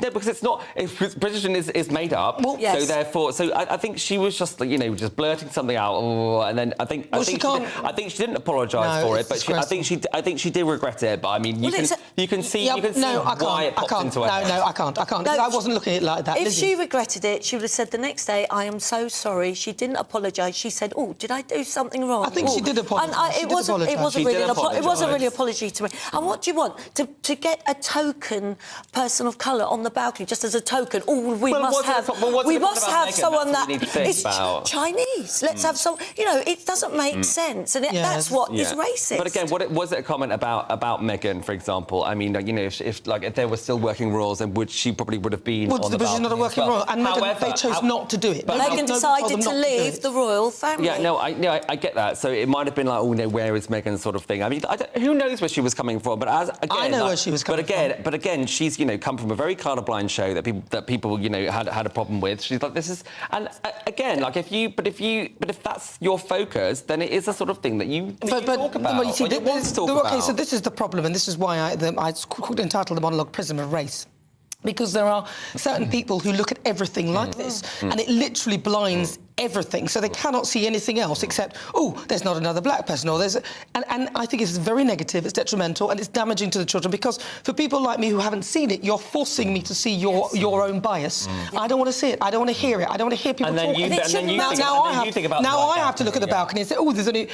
When I'm not looking at that, and that's the worry. If you teach our children in that way to look at things like that, then you'll end up with racist children. Well, because the whole point is, like you say, you know, I would love for it to be a colourblind community. Well, it was for me. It was for me. I'd love for the UK to be completely colourblind. But how great was it that you brought in so many different faiths? We had the gospel singing in the Coronation. It was fantastic. It was amazing. It was modernised. I think she spoke out of turn, and I think, like, you know, there was obviously so many complaints, and I think a lot of the complaints obviously would have been like, you know, why would you say that at a time like that? Like, as in, like, it's not appropriate to speak about it. But if it was on the other foot, can you imagine? You know, if it was on the other foot, Sam, that is the whole thing. You know, in an African country, their leadership leaderships I get it, but black people are a minority in this country. Yeah, that's so not the point. That is the point. So she should know that. She shouldn't be saying such a stupid thing. The leaderships are black. If they're standing, we don't go, oh, that's terribly black. It's not right. It doesn't anything to do with colour, creed. You are there on merit, or it's not about your skin colour. Well, and this not is there the on whole merit, thing. are they? Let's be honest. Well, no, but they are born into this family, which is white. Exactly. Yeah. So it's a white family. It's German, actually. Of course. Yes, exactly. Do you want to go there? They're from all over Europe, and as you said about the Black Queen and stuff, and if you look into history, the whole Bridgen thing, it isn't so far-fetched. No, it's not. I don't think it is. It's not so far-fetched, but obviously, it brings it down to the British Empire, to do with slavery, etc. Well, I'm just sick of it. Of course, but I don't think it was necessarily the time to. I'm sick of this, and I'm sick of her, and I think it's disgusting what she said that, and what a negative comment on such an incredible, wonderful day. And the other thing is, it brings on this whole nonsense conversation about reparations, which I find I get so bored of it, because I think, how far do you want to go back? Because there was a point when actually black people probably enslaved white people at some point, and that would be further back. And if you go back even further, then we all came from Africa. Yeah, but hang on, no, let me finish. So we all came from Africa. So if we're really going to keep going back and back, then we actually need to go to the Africans and ask the Africans to pay back for the. How far do you want to go? We can't go back centuries and centuries. Go back to the Vikings. Well, they've got rid of the Viking unit, haven't they? The Viking unit's gone, hasn't it? You seem to be like whitewashing the fact that whitewashing. that we were whitewashing. That we were an oppressive nation. You've put yourself in it there. We were oppressive against black countries and black communities. Yeah, but we're not now. And actually, not now. I know. We've got to move forward. And that's got nothing to do with it. That's got nothing to do with the fact that. And we learn from history and what's gone on. Right, let's move on. Anyway, so you're with me. I'm Nana Akua. Welcome on board. This is GB News on TV, online, and on digital radio. On the way at 4:50 is Royal Roundup time. Royal biographer Angela Levin will be giving me some of the gossip from behind the palace walls, including the fallout from the Coronation. Stay tuned for that. For the Great British Debate this hour, I'm also asking, do you regret Brexit? Rather than getting rid of almost 5,000 EU laws as promised, only 600 will now be scrapped for the end of the year. Many argue that undermines the UK taking advantage of the benefits of Brexit. So do you think we've actually bothered taking any advantage of any of the things that would have come our way? Send me an email, your thoughts at gbnews@gbnews.uk, or tell me what you think. You can tweet me at GBNews. I've got a poll up right now asking, are you ready? Do you regret Brexit? Cast your vote now. Also, don't forget Yuri Geller, 5 o'clock. Get your broken things. He's going to help to mystify and help to cure them through the screen after this. It's all about family, being in people's living rooms, all the interaction and getting to know who our viewers and listeners are. When I was young, my dad used to say, Nana, stop arguing. I wanted an outlet that would enable me to give my opinion. People are going through a really hard time right now, and I know that you don't feel like you're being listened to by the establishment. I came to GB News because it's the People's Channel, and I want the audience to have their say on the events of the day. We're dynamic. We do something different. Democracy shows that the wisdom of the nation is in its people. I get to travel to find out what the story is from a personal perspective. The British people aren't fools. We know when we're not being told the full story. We've got to work out how Britain moves forward from this. It's the best country in the world. The establishment had their chance. Now we're here to represent your views. Britain's watching. Britain's watching. Britain's watching. We're proud to be GB News, The People's Channel. Britain's news channel. So Jubes and Co, we tackle the issues of the day with real, robust debate. Both sides of the fence, battling it out with me in the middle with my forthright opinions and views. And often really interesting things happen because you start with a position and then by the end of the debate you find actually, I might not have thought about that one. What we need in this country is 2 new political parties. You should maybe think about doing a 2024 calendar. I'm Michelle Dewberry and I'm keeping you company right through until 7 o'clock this evening. GB News, the People's Channel, Britain's watching.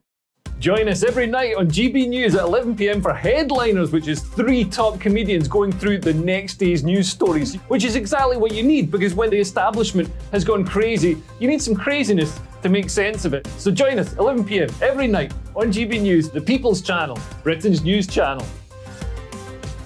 Join me, Camilla Tominey, on Sunday mornings from 9:30, taking the politicians to task and breaking out of SW1 to see how their decisions are affecting you across the UK. Bursting the Westminster bubble every Sunday morning, only on GB News, the People's Channel. Britain's watching. I'm Andrew Doyle. Join me at 7 o'clock every Sunday night for Free Speech Nation, the show where I tackle the week's biggest stories in politics and current affairs with the help of my 2 comedian panellists and a variety of special guests. Free Speech Nation, Sunday nights from 7 on GB News, the People's Channel, Britain's news channel. I'm Mark White. As GB News Home and Security Editor, I cover those key issues that are so important to you. Our authorities, our communities doing all they can to combat violent crime. With the public services under unbearable strain, why are we still failing to control our borders? Defence, the first priority of any government, has been continually hollowed out. Can we trust our politicians to protect the armed forces? Join me, Mark White, on GB News.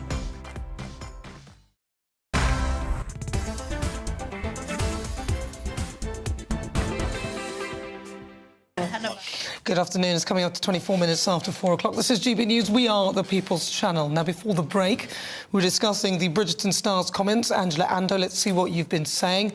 Sue says, I agree with you, Nana. All these comments are stirring up racial hatred. Why are white people made to feel bad in their own predominantly white country?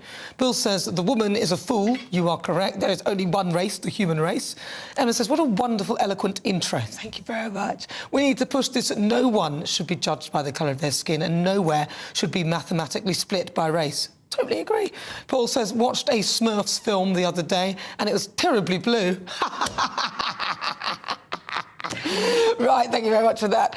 Right, so on the way, the Great British Debate this hour, I'm asking, do you regret Brexit?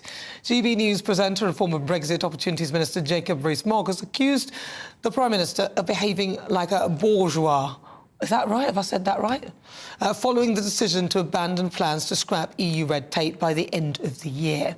Now, they were the rich dynasty in the Renaissance Italy, famous, infamous for murder, theft, incest and adultery. Now, the comparison comes as the GB News presenter, alongside Bill Cash, Mark Francois and other leading Brexiteers, have criticised the government for backtracking on their promise to cause a bonfire of EU laws. Instead of getting rid of just under 5,000 EU red tape laws, only 600 will now be scrapped by the end of December. And many argue this undermines the UK taking advantage of the benefits of Brexit, whereas Business Secretary Kemi Badenoch insists that taking time is a better approach than lighting up a bonfire. So for the Great British Debate this hour, I'm asking, do you regret Brexit? I'm joined now by Peter Edwards, former editor of the Labour List, Anne Widdecombe, former Conservative Cabinet Minister, Peter Spencer, former Sky political correspondent, and Letis Romovsky, political commentator. Well, I'm going to start with you, Anne. Brexit, do you kind of regret it, seeing as where we are? They haven't done much. No, I certainly don't regret Brexit. What I regret very deeply is the abject failure to take any advantage of Brexit at all. Now, I'm not unsympathetic to the argument that there are complexities in getting rid of all those regulations in one go. I've been a minister. I do know that you can have interrelated laws, that you can have legal problems. I know all of that. But they knew all of that when they made the promise that they were going to abolish 4,000 laws, or regulations rather, by the end of this year. They knew all that then. They must have thought it was possible. The real issue, what they're not telling you is divergence, because if we repeal many of those regulations, Northern Ireland won't necessarily be able to, because it's still in the single market. And so that exposes the total fraud, which the Windsor framework is. And I suspect that that is quite a sizable motive. So to answer your question, no, I don't regret Brexit, but I do regret the way that it has been handled. And as I've said before, and I'm going to say it again, Nana, I heard lots of strong arguments for staying in. I heard stronger arguments for coming out, but I never once in the whole course of the referendum debate heard an argument for coming out and then acting as if we were still in. And that is what we are doing. Peter Edwards. We are poorer. We are poorer as a result of the Brexit, and we're all adults. I voted Remain. I accept the result, but we are all worse off, and you don't need to take my word for it. The head of the Independent Office of Budget Responsibility said the economy is 4% smaller than it would otherwise have been. We are all poorer, And my own personal view is it's going to get a little worse before it gets better. But what about COVID and what about the war? I mean, you're taking that into account? You can't surely think it's all Brexit. Well, for the OBR, that was a figure on Brexit alone. They said that was equivalent to that of COVID, but the figure of the economy being 4% smaller was due to Brexit alone.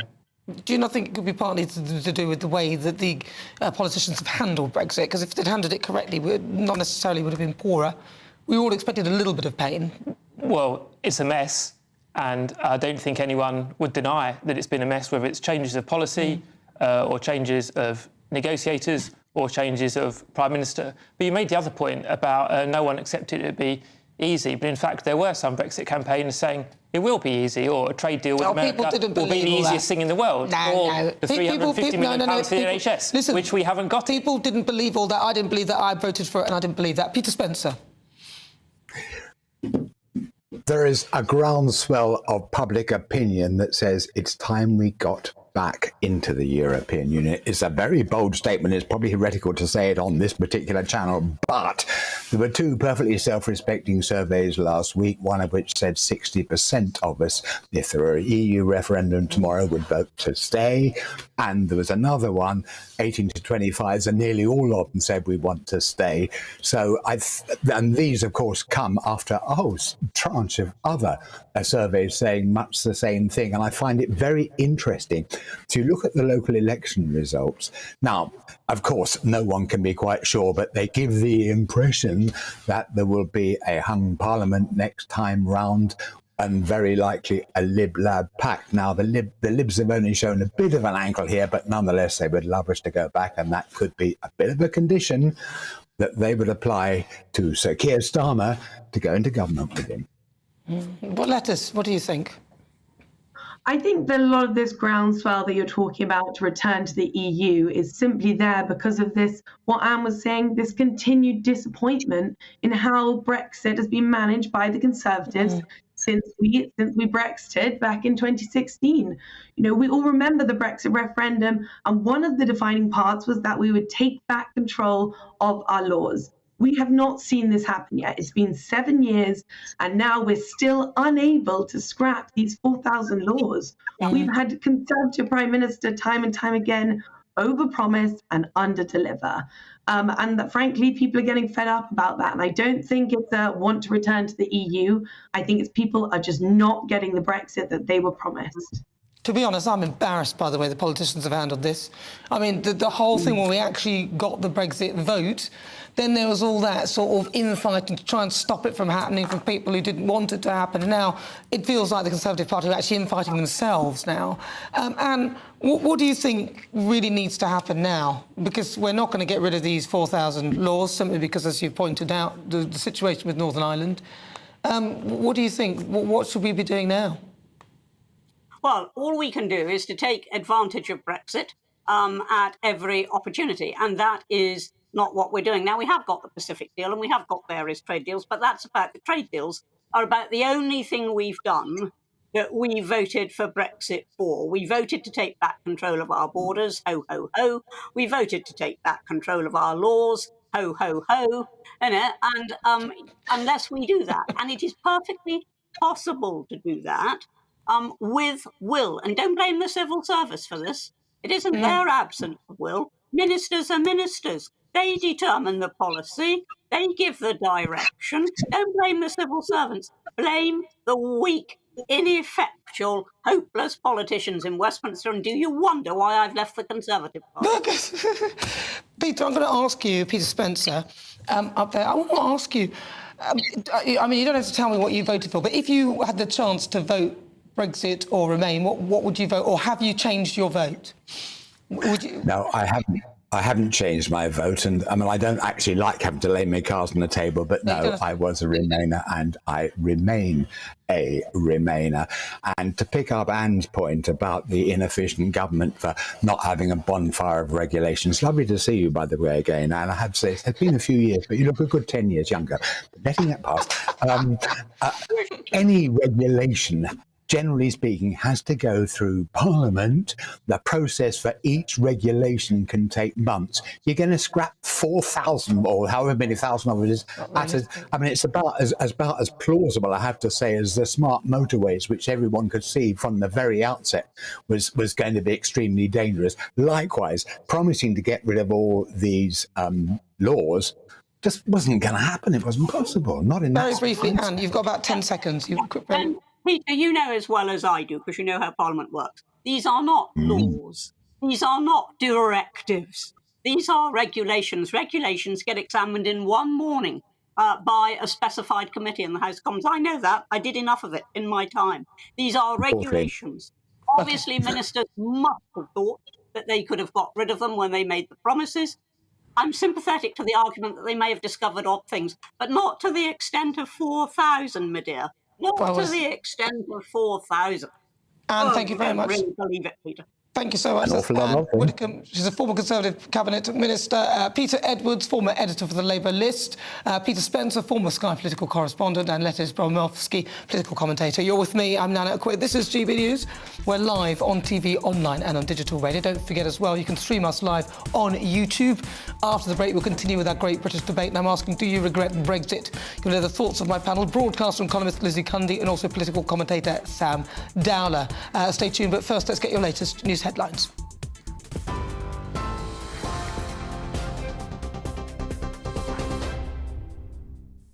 Nana, thank you very much. Good afternoon. This is the latest from the GB Newsroom. A call has been made for a special summit to bring an end to the toxic rail dispute.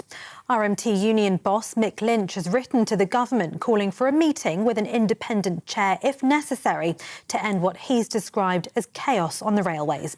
It comes as passengers face another day of disruption, with workers again joining the picket lines. More strikes are set to be held on the 31st of May and the 3rd of June. That's the day of the FA Cup final at Wembley. Protesters are demonstrating against the proposed ULEZ expansion plan. The London Mayor's proposal to expand the ultra-low emission zone could potentially reach the Kent border by August. Some outer London boroughs, along with Surrey County Council, launched legal action in February over the proposed extension. President Zelenskyy is in Italy for talks with the government officials. He's met with Prime Minister Giorgia Meloni on his first trip to the country since Russia invaded Ukraine in February last year. He then met with the Italian President Sergio Mattarella.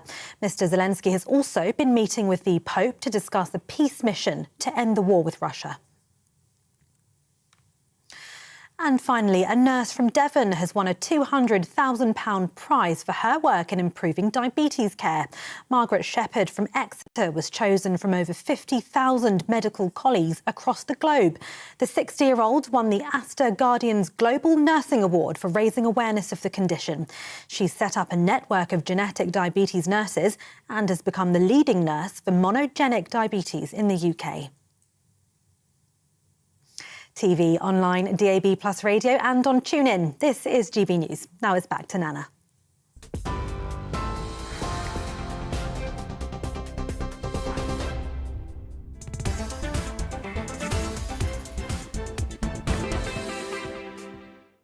Thank you, Tatiana. Now, listen, remember, at 5 o'clock, it's this week's Difficult Conversation. Mystifier Yuri Geller will be joining me live and performing some of his world-famous tricks. He'll need you to get a spoon or something that is broken to take part. Stay tuned. Make sure you bring old pocket watches that haven't worked, your grandfathers, grandmothers. It's going to be amazing. Love you all. GB News, 5 o'clock with the amazing Nana. Thank you, Uri. I've got my spoon ready. I should have got a massive spoon. If you've got a broken watch or something, stay tuned. Just after 5, we'll be trying to bend them live.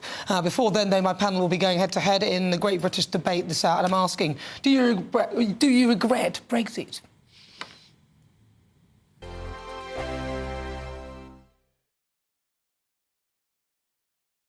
I joined GB News because I was sick and tired of not hearing my views being represented, not just mine, but so many people that I knew and spoke to. I just couldn't get my voice out there. I couldn't say anything. I couldn't do anything. Whatever the narrative was, I kind of had to follow it. GB News is there to provide a voice for those who have been ignored by the establishment media. We think different things, we've got a different style. GB News is here to be optimistic and positive about the future. It's real kind of dynamic and flowing, with the audience very much at the heart of it, like a big family. Here at GB News, we talk about the things that matter to you. Hearing the voices from right across our towns and cities, especially our towns. All sides of the argument represented with a heavy dose of opinion. We're on a mission here to make a difference. And the GB News family really is here for you, and whatever time of day you can watch or listen. Britain's watching. Britain's watching. We're proud to be GB News. The People's Channel. Britain's news channel. Westminster is going around in ever-decreasing circles, followed by the media. Britain is broken. How on earth did we get into this mess? But more importantly, how do we get out of it? Join me at 7 p.m, Mondays to Thursdays on Farage, here on GB News. We will have open, rational debate. We've got to work out how Britain moves forward from this. Join us here on GB News, the People's Channel. Britain is watching. You've probably seen politicians interviewed 1,000 times, but we do it differently. We find out who they really are, we don't shout, we chat, and hopefully we bring a bit of light, not just heat. Did you know Kate Moss? Apparently. Do you have a pair of jeans or a pair of jeans? No, of course I don't. What would I do with them? My friends are like, oh my God, what's she doing now? Join me every Sunday at 6 for Gloria Meets, only on GB News, the People's Channel, Britain's news channel. I'm Simon Evans. Join me on GB News for Headliners at 11 p.m. What's the scoop? I'll be joined by two of the country's top comedians. That's right. As we take a look at tomorrow's newspapers tonight. We're going to get into trouble. If it's a big story, we'll be covering it. Spill some tea on him. There we go. But we'll also have some fun. I wouldn't stick up a bank. My father didn't love me. So anyway. Headliners every night from 11 on GB News, the People's Channel, Britain's news channel. Monday to Thursday, 9 p.m. till 11 p.m. Join me, Dan Wootton. I'll bring you the sharpest takes and hottest debates. Do you not believe in prison? I don't believe in prisons. I'm completely stunned. I guarantee you there'll be no spin, no bias, no censorship. I actually was personally quite offended by it. And no reason to go to bed. So I guess they've always been quite woke. That's Dan Wootton tonight on TV, radio and online. Monday to Thursday from 9 p.m. till 11 p.m. on GB News. The People's Channel, Britain's news channel.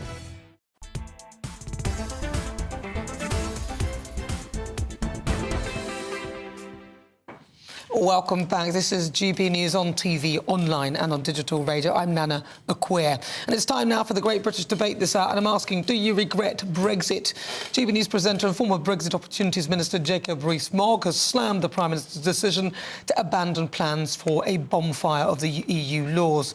Instead of getting rid of almost 5,000 of them, only 600 will now be scrapped by the end of December. Many argue the U-turn could prevent the UK from taking advantage of some of the benefits of Brexit. So for the Great British Debate this hour, I'm asking, do you regret Brexit? Let's see what my panel make of that. I'm joined now by broadcaster and columnist Lizzie Cundy, and also political commentator Sam Dowler. Right, Sam, I'm going to start with you. Brexit, do you regret that it's happened? 100%. I cried on the morning of Brexit. I laughed. I cheered. With joy. I think we should have a referendum on Regrexit. Because I think so many people that voted for it. I mean, like, you know, take back our borders. That hasn't happened. All these rules that we were going to. But that's not to do with Brexit. This is a slow home office. Boris's lie bus of 250 million per week to the NHS. That didn't happen either. Nothing that they said was going to happen has happened. So it's all very well Jacob Rees-Mogg saying it, but first of all, you ain't PM Jacob Rees-Mogg, so like, you know, you don't have a leg to stand on. And honestly, it has been a disaster for all of us. So I know plenty of people who voted for Brexit and they do regret it. Well, that's interesting. It's you know sent us down a dark path, okay. and I want to come back from it. Can I just say that I know most people who voted Brexit haven't changed their minds. No. It's interesting that people who voted Remain keep saying that they know loads of people who have changed their minds, but they don't seem to see it. I don't seem to see any. The only thing that I'm with Anne Widdecombe on this one, that I don't like the way the government behaved with it. I don't like these stalling tactics that all those who didn't want it to happen spent time doing, so it took ages for anything to happen. But they're trying to make everyone happy. No, they weren't. They were trying to frustrate the process of Brexit, and they've been doing it ever since. Lizzie? Yeah. No, I don't regret it at all. What did you vote for? I voted for Brexit, yeah. Did you? I did. I went with Nigel Farage to the Brexit the movie. Do you remember that? I did indeed. Only you would manage to turn it into a showbiz event. I do regret are the useless people in charge of Brexit that have totally botched it. They have botched it, and it could have been great. Yeah, I want my freedom. I don't regret it. It's great. We don't have to go through every country to get a policy through. That's why we got the vaccine rolled out. That's why, Boris, it was such a hit. But what it is a travesty is they have not allowed Brexit to actually happen. They've been absolutely useless. And that is the sadness. And they said the oven was ready. Brexit turned out to not even the oven really be on. Oven ready. And they also allowed every media establishment to talk about the harms of Brexit.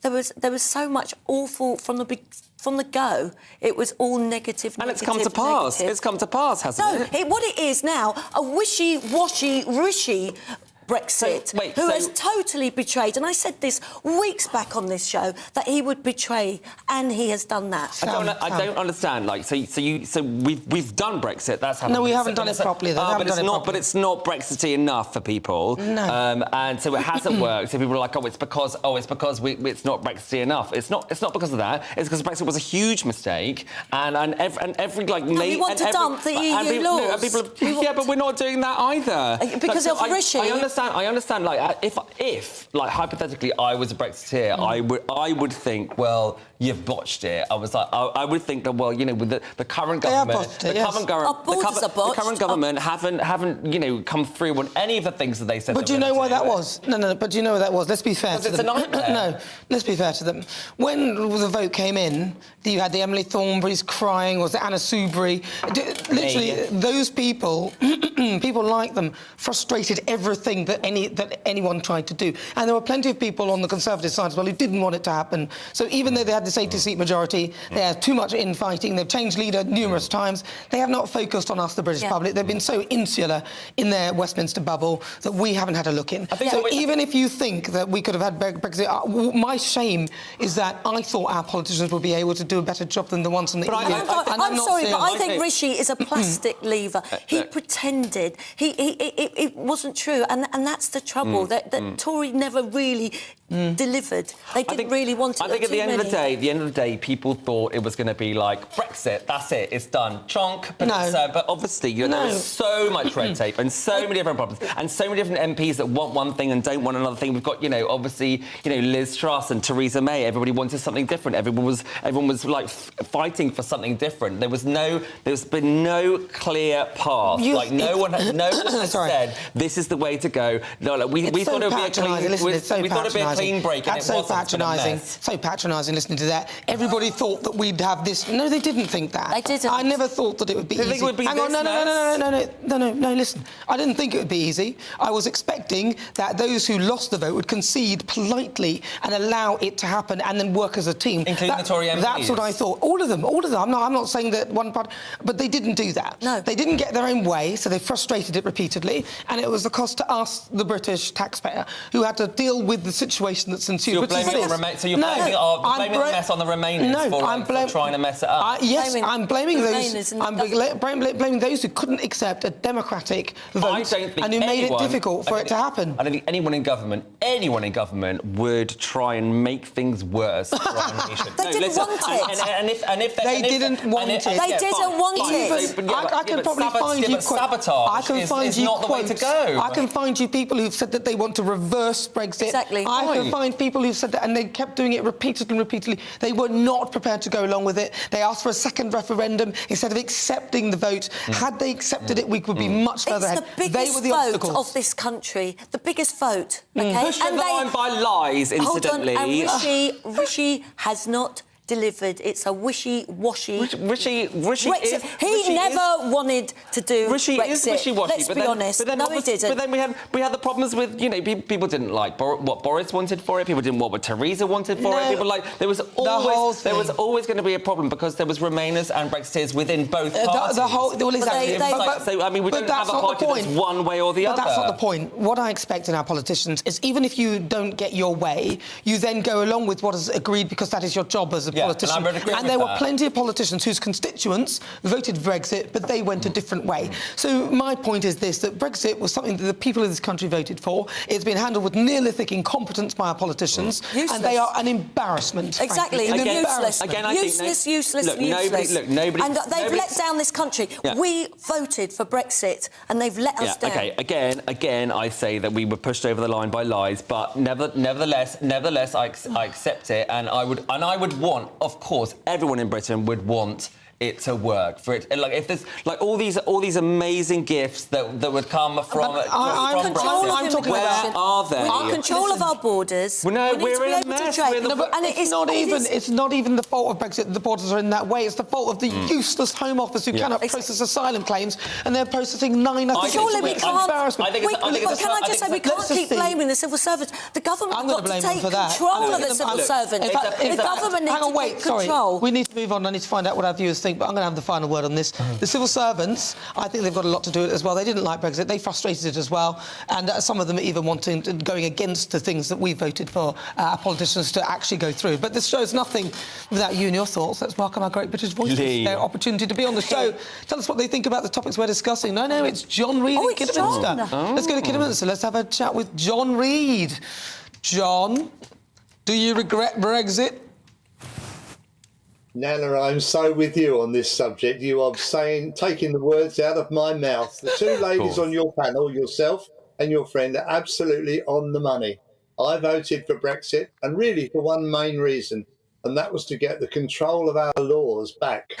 And look what this government have done with it. In fact, look what this government have done with anything. They say one thing and do another. I love the phrase wishy-washy, Rushi, was it? Or something? We all said that. Fantastic. No, that wasn't yours, Sam. It was Lizzie Cundy. Don't try to own that, Sam. Give it to me. No. Sam trying to claim that one for his. Can come from Brexit, but they haven't come yet because the government has messed it up. So that guy in the middle, a rose between two thorns, not in my world, the other way about. He's a thorn between two roses. Well done. I think he was a thorn between two roses, John, but thank you for that. No, he was right the first time. A thorn time. between two roses. Thank you very much, John. Thank you for your thoughts. That's John there in Kidderminster. Lots of you also beginning in touch with your thoughts. Susan said, I do not and never will regret Brexit. Let's just finish the job properly. Christine says, no, I don't regret Brexit. I just hate the Conservatives for not giving us the Brexit we voted for. I don't like lies. I don't want EU laws. Why should Brussels poke their nose in our affairs? Judith says, let's face it, Brexit hasn't happened because of weak government and the opposition tying lead weights to the process. The whole thing has been detrimental to Brexiteers and the opposers who won't accept defeat. Ron says it makes me sad that we're in this position where the UK is isolated away from the EU with no global partners. Brexit was a massive mistake and no one that we will be and one will be paying for years. Right, well, there's a poll up right now on Twitter throughout the show asking, do you regret Brexit? And currently, 77% say they do not regret Brexit. 23% say they do. So most people don't regret it. And these are probably people that voted for Brexit. So 23% of them said that they regret Brexit. So therefore, that would... We're losing the debate. No, why is there assumption that people who watch this channel voted for Brexit? We have a plethora of views, and you're on it. But also, can I say that it's been a perfect storm of the pandemic, of the war in Ukraine, of a government in disarray. And there's also, and in that storm is a streak of lightning that's coming to shoot you down. Right, you're with me, I'm Nana Akua. This is GBNews on TV, online and on digital radio. After the great royal biographer Angela Levin will be live in the studio to give me the latest from behind the palace walls. On the menu, her take on the official royal photos. There's a portrait there, and why Camilla is possibly the least popular royal. Uri's on the way as well at 5. Don't miss it. Monday to Thursday nights on GB News. At 6, it's Dubes & Co. 7 o'clock, Farage. At 8, join Jacob Rees-Mogg. And at 9, Dan Wootton Tonight, followed by Headliners. On TV, radio and online. This is GB News. First and foremost, I am a GB News fan, and I was before I was working here. Just love the fact that we're asking the questions that a lot of establishment media won't ask. With a bit of a twist, we not only want to inform you, but we want to keep you entertained. It's worth the drive because you get in and the team's all ready and waiting, they're itching to go, and it's a proper little family. GB News is the people's channel. It's the audience that makes the programme sing. We're giving our viewers and our listeners a voice. I see the thousands of your letters, tweets, emails, you name it, coming in. Britain is broken. How on earth did we get into this mess? But more importantly, how do we get out of it? The establishment had their chance. Now we're here to represent you. It's time for something different. It's time for GB News. I'm very patriotic. I believe in Britain. Our best days lie ahead. Britain's watching. Britain's watching. Join us here on GB News. The People's Channel. Britain's news channel. Join me, Patrick Christie's, Monday to Friday, 3 till 6. We tackle the day's news agenda like you've never seen before. It's high tempo, high octane, the most controversial topics, and the best guests. You will not be able to take your eyes and ears off it. I'm not afraid to ask the questions that you really want answered. 3 till 6 p.m, Monday to Friday on GB News, the People's Channel, Britain's news channel. GB News has its own late-night paper preview show, Headliners, where comedians take you through the next day's top news stories. You don't have to bother reading the newspaper, we've got it covered for you. Headliners, every night at 11 p.m, and repeated every morning at 5 a.m. We won't send you to sleep like some of the other paper review shows out there. GB News, the People's Channel, Britain's news channel. Start the day with GB News. We catch up on all the big stories you didn't hear the night before. And take a look at what the world's talking about this morning. That's right, Monday to Thursdays from 6 o'clock. It's Breakfast with Eamon and Isabel. Straight after breakfast, join us, Bev Turner and Andrew Pearce. We're going to take you through till noon. We'll be tackling the big topics of the day, including the things that the other channels just won't talk about. If it's happening here. Wake up to mornings on GB News, the People's Channel. Britain's news channel. I'm Jacob Rees-Mogg, the Member of Parliament for North East Somerset and a former government minister. For years, I've walked the corridors of power in both Westminster and the City of London. We need to have the arguments, the discussions on how we make it better. Crop failures, famine, war, suffering on a scale completely unimaginable. We are putting the cart before the horse. As Charles I said at the scaffold, he was the true defender of liberty. Yeah, I've completely derailed the conversation. Join me Monday to Thursday at 8 p.m. on GB News, Britain's news channel.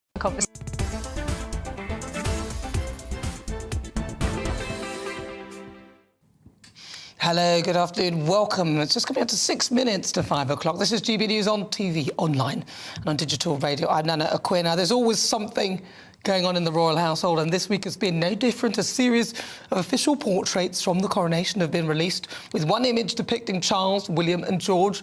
Members of the public have dubbed this image We Three Kings. Now, that's as Bridgen star Adjoa Ando commented on the royal family's balcony appearance during the coronation, describing it as terribly white.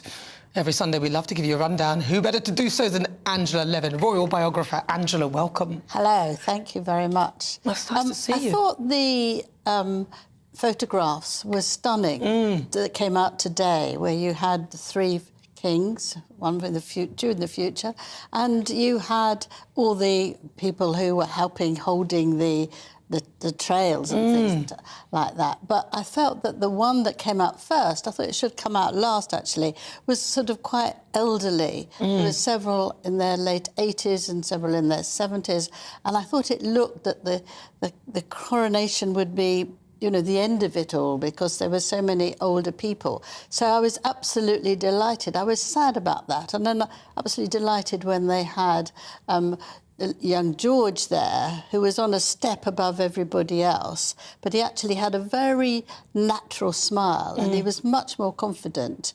And his father was Prince William, was very confident as well, and it looked wonderful. And the way they sort of took tails, as it were, down the steps, I thought was absolutely brilliant. And they're treasured, actually. I think they're wonderful. And so much happiness after it was all over, and they'd come through without any terrible errors or people doing something they didn't like. I thought the picture was lovely. I love the purples in there. I was thinking to myself, I want to dress in that colour. With that sort of lovely train that's sort of coming out from that gown. Now, what about Adjoa Ando? She made that comment on the balcony, said it was terribly white. She did that on ITV's coverage. She was one of the pundits. Nobody pulled her up on it at all. No, in fact, they said the next day, nobody's upset about it. Well, I was very upset about it, actually, because if you have a white family, what are you supposed to do? Just hire somebody to stand there with you, or bring someone in who's actually not the blood, don't know, just because you should have someone of colour there. I mean, it's a ludicrous thing to say. And I think, as you said earlier, that actually you can't say the same thing if it was like the Obamas and say, well, actually, you've got to have a white daughter there, or you've got to have, I mean, it was just beyond understanding. And the fact that it sailed through on ITV, I thought was absolutely terrible and insulting to us all, because you don't want to just choose any old person because you've got to follow the rules. Well, clearly that's what they did, having her there to comment on it, because what she said there was pretty ridiculous. I thought that was odd. And she should probably stick to acting. I thought that was odd as well, because just because she was a queen in a TV programme doesn't make it right that she was there to talk about the royals. Well, I mean, it would have been nice. Phony. Listen, I would have been happy for her to be there. I would have been happy to have her to be there, but unfortunately, I don't really want to hear somebody forcing me to look at everything as a race thing. I mean, it's just a balcony with the king and his family there, the closest royals who are the closest to the throne. That's what I expect to see. I'm expecting to see the king and the queen and some close royals. It's a very bad way to go around and see everyone as, in a racist light. Could you imagine she'll come to the room and go, oh, there's only 3 black people and 1 person that. I mean, it's just ridiculous. It's ridiculous, isn't it? Any other things that we've got going on with the royals? Yes, just why Queen Camilla is not very popular. Yes, she only got 39% in the popularity rate, which was above Harry and Meghan, but not very much. And I think the reason is that she's one of those people, the more you know her, the more you like her. She doesn't like to be in the spotlight, so you don't get to know her so easily. And she's there with King Charles to support him. She doesn't want to take the limelight. But when you come to her doing the engagements that she cares about, like literacy and domestic violence, she's incredibly powerful. She's also very funny. She's not a snob. She likes people. She really wants to hear people's stories, any age, any type. And I hope that now she's settling in. She's just perfect, isn't she? She will be, liked more and more. I mean, I spent over a year with her, and I thought that she was terrific. And well, you've written a book about her, haven't you? Yeah, my book. But listen, before we go, I've got to ask you about Yuri, because Yuri Geller's coming on in a few moments' time, and you've actually had an experience. I had an experience with him. Yes. I had to go and interview him. I took my spoon, but I put it in an envelope before I went there, so that nobody could steal it from my handbag while I was there talking to him. And he managed to bend it in the envelope. Really? Was he touching it, or was it just in the envelope? No. Not even. No. Wow. More than that, he asked me to do a drawing, and he would guess what it was. So I started with the house, because I'm not an artist. I did a house, and I thought, oh no, I don't want a house. So I did a cat, and he said, your drawing. He said, it's a house. No, it isn't. You crossed it out and then you did a cat. Wow, I was completely overwhelmed. Well, listen, Angela Levin, thank you so much. Nobody could believe that. Nobody could believe that, but listen, you won't believe this. Yuri Geller, thank you very much, Angela Levin, by the way. Lovely to talk to you. Angela Levin, royal biographer. Now, Yuri Geller will be live in a couple of moments' time. If you've got a spoon or something broken, he wants you to bring it to the TV and get it ready so that he can potentially fix it. Wow.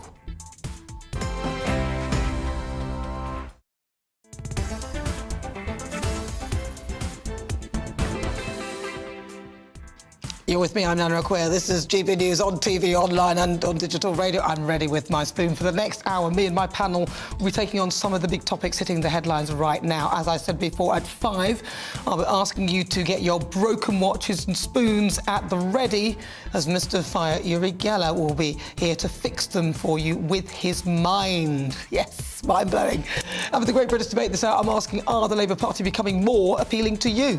But first, let's get your latest news headlines.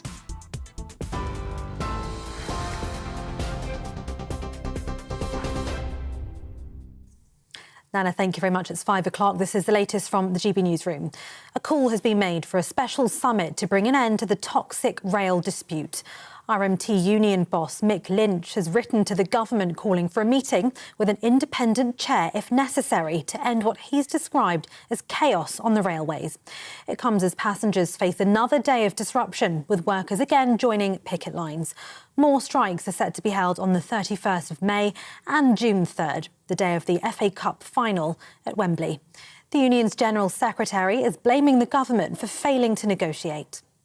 This government is determined to keep this dispute going because they've got issues in healthcare and with the nurses and the doctors, with the teachers, and they're trying to clamp down on working people's pay so that they can transfer that wealth to the rich people of this society, where dividends and profits are up, the stock exchange is up, the economy is growing, but they want to do that on the basis of low pay, and we're not prepared to accept that. Protesters have been demonstrating against the proposed ULEZ expansion plan.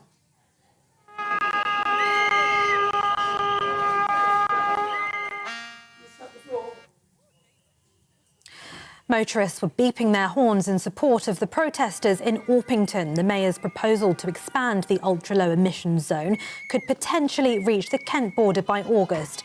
Some outer London boroughs, along with Surrey County Council, launched legal action in February over the proposed extension.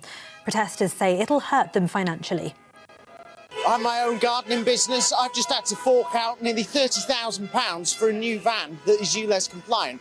In a cost of living crisis, adding extra cash bills onto people's already inflated outgoings is totally unnecessary, and it's totally brutal, in all honesty. The Labour leader says he's ready for a dirty and nasty campaign ahead of next year's general election. Sir Keir Starmer used a speech at the Progressive Britain conference to outline his vision for the party, which involves changing the entire culture. He also admitted more work needs to be done to reconnect with working people. The Labour Party will only restore hope in the country if we once again become the natural vehicle for working people, an agent for their hopes and aspirations, a party of the common good. Now, some people think that all we're doing is distancing ourselves from the previous regime. Well, we are, but that misses the point. This is about taking our party back to where we belong. A nurse from Devon has won a £200,000 prize for her work in improving diabetes care. Margaret Shepherd from Exeter was chosen from over 50,000 medical colleagues across the globe. The 60-year-old won the Astor Guardian's Global Nursing Award for raising awareness of the condition. She's set up a network of genetic diabetes nurses and has become the leading nurse for monogenic diabetes in the UK. Now, President Zelenskyy has met with the Pope to discuss a peace mission to end the war with Russia. It's his first trip to Italy since Moscow invaded Ukraine in February last year. Well, the Ukrainian president has also held talks with Italian government officials, including Prime Minister Giorgia Meloni and the Italian President Sergio Mattarella. Momentum is building ahead of tonight's final of the Eurovision Song Contest in Liverpool. The UK's entry, May Miller, who will perform I Wrote a Song, says she's ready to get the show on the road.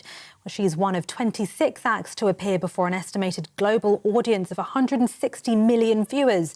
The UK agreed to host the contest on behalf of last year's winner, Ukraine. And these fans are very excited for tonight.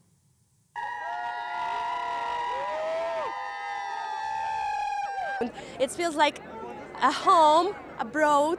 That's why it's like really we're so proud to be here, so proud that people in UK they're supporting us in everything, and we are so grateful about this. Well, listen, I'm so proud to be from this city, and I just hope we're doing Ukraine proud, and I just hope everyone's going to have a ball today.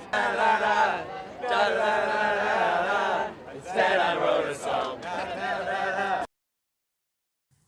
Eurovision host Graham Norton says the calibre of performers has excelled over the years. I personally think we're going through a kind of golden age of Eurovision.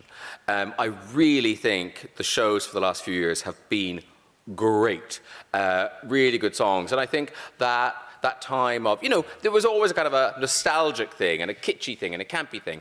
And there's a little bit of that left, but actually now it's just a bunch of great pop songs. And a 99-year-old woman's lifelong dream to have knives thrown at her has come true. Don't worry, it's all part of an act. And the former circus worker couldn't wait to step back into the ring to have blades hurled at her by a professional. Annie Duplock, who turns 100 in August, asked for this as part of her performance as a birthday treat. She said she really enjoyed the experience and was ready for the next one. This is GB News. We'll bring you more news as it happens. Now it's back to Nana.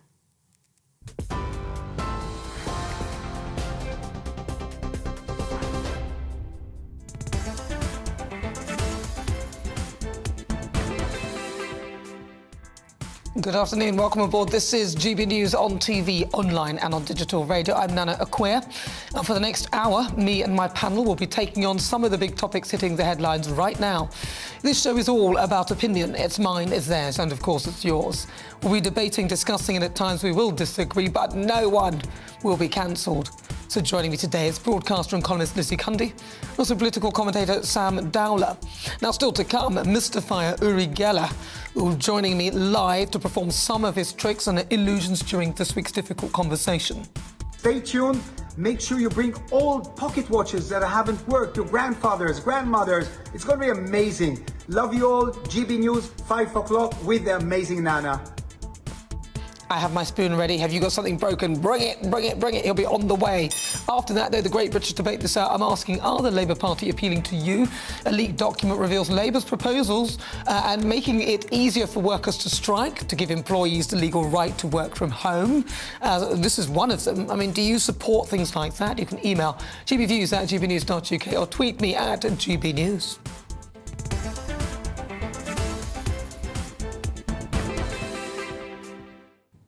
Right, so very exciting. It's time for this week's difficult conversation. Now, this man is known for his mind-boggling spoon-bending and grand illusions. Yuri Geller has spent his career predicting international affairs and supposedly influencing world events. Now, 50 years since his most famous spoon-bending wonder, Yuri has accomplished a lot, from opening his own museum, housing the world's largest spoon, to founding his own micronation just off the coast of Berwick on the Scottish border.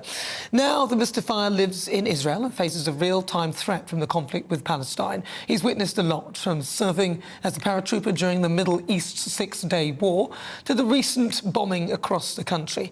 Yuri joins us today to blow our minds once more and share his experiences. Yuri, thank you very much. Lovely to see you. Yuri Geller. Hey, Nana. Thank you so much. Hey, Nana, thank you very much for inviting me onto GB News. It's fantastic being with you. Now listen, just to remind everyone, towards the end of our conversation, towards the end of my interview, make sure that you have all these broken watches, broken house appliances, pocket watches that belong to your grandfather, alarm clocks that don't work, mobile phones that don't work. Bring them to the TV set, because I tell you, I'm going to amaze you later on. But since, Nana, you mentioned my Lamb Island, let me show it to you. It's right here, and it's an amazing island because it's shrouded in mystery and enigma. And I have a constitution, I have a flag, I have a football team. They won today, and they're going up to the neck to the cup. And but let me just finish this. You can all become citizens of my Lamb Island. You just get on my website, urigeller.com. It costs $1. The dollar goes to sick children, and you become my citizens. Stephen Fry is a citizen. Peter Andre. I'm now after Tom Cruise and Brad Pitt. Wow. I can't believe that I own an island, but it's all for a good cause. It is wonderful, Uri. But nobody can actually go on the island. They can't really live on the island, can they? Obviously. But it's a wonderful... No. Yeah, but it's wonderful, though, isn't it? So, Uri, talk to me about... Okay, go ahead. No, I was going to just ask you about you. I mean, talk to me about your backstory, because people know of you. I remember you with the spoon bending. I've got a spoon ready for bending in a moment. But talk to me about your background and you know, your way of thinking, your philosophy, and how you've managed to be so successful, because it's so impressive. Well, look, I'm an Israeli. I was born here, but I lived in England for 35 years. 6 years ago, I decided to come back with my wife, Hannah, and I found this amazing building that now houses, everyone from John Lennon to David Bowie to Michael Jackson to my first car. Believe it or not, I traced my first car down. And people are amazed, but I started in poverty. But in my mind, I knew that I'm going to be successful because I believed in myself. And I want to teach you, all the viewers of GB News, listen to me. If you can go there with your mind, you can go there with your body. Whatever you can visualize, you can materialize. Because there's nothing that you cannot be, do, or have. You are the architects of your own lives. And that's the way I thought. And I paved the way to success. Yes, of course, I had my ups and downs. You know, I've gone through everything. I'm very controversial. There are many people who don't believe in me. They think it's all trickery and so on. But hey. Oh, we've lost him. I hope he comes back, because I can't wait. I'm ready to bend a spoon. Hopefully he can get it all going out. But, of course, if you don't forget to get your spoons, because Yuri Geller is joining us live today. He's there in his museum, and he's got his spoons for bending. So I'm hoping that you've got a spoon at the ready. I've got mine here. Anybody? Remember, he said broken watches as well that he may potentially be able to fix. So that's what we're after. Don't forget to... He also wants to hear afterwards whether it's worked for you. You're going to email me at gbviews@gbnews.uk or tweet me at GBNews, and we're going to try and get your response, whether what he's done has helped you. So we're going to give you a break to give you a chance to get a spoon or get a pocket watch or something so that we can do this. Stay tuned. This is GB News. Uri should be back after this. It's all about family, being in people's living rooms, all the interaction and getting to know who our viewers and listeners are. When I was young, my dad used to say, Nana, stop arguing. I wanted an outlet that would enable me to give my opinion. People are going through a really hard time right now, and I know that you don't feel like you're being listened to by the establishment. I came to GB News because it's the People's Channel, and I want the audience to have their say on the events of the day. We're dynamic. We do something different. Democracy shows that the wisdom of the nation is in its people. I get to travel to find out what the story is from a personal perspective. The British people aren't fools. We know when we're not being told the full story.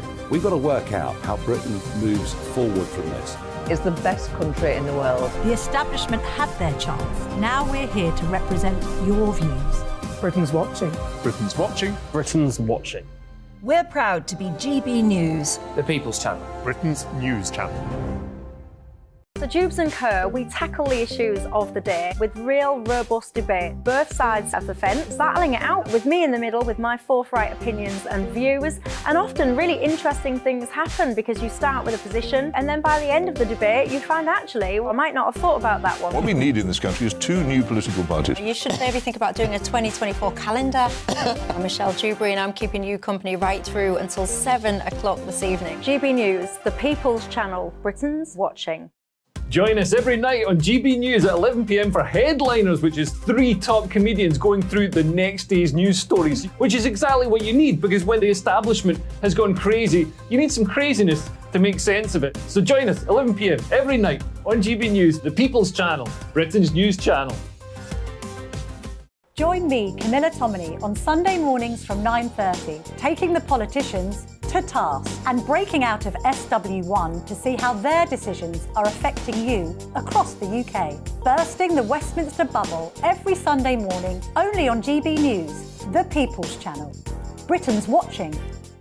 I'm Andrew Doyle. Join me at 7 o'clock every Sunday night for Free Speech Nation, the show where I tackle the week's biggest stories in politics and current affairs with the help of my 2 comedian panellists and a variety of special guests. Free Speech Nation, Sunday nights from 7 on GB News, the People's Channel, Britain's news channel. I'm Mark White. As GB News Home and Security Editor, I cover those key issues that are so important to you. Our authorities, our communities doing all they can to combat violent crime. With the public services under unbearable strain, why are we still failing to control our borders? Defence, the first priority of any government, has been continually hollowed out. Can we trust our politicians to protect the armed forces? Join me, Mark White, on GB News.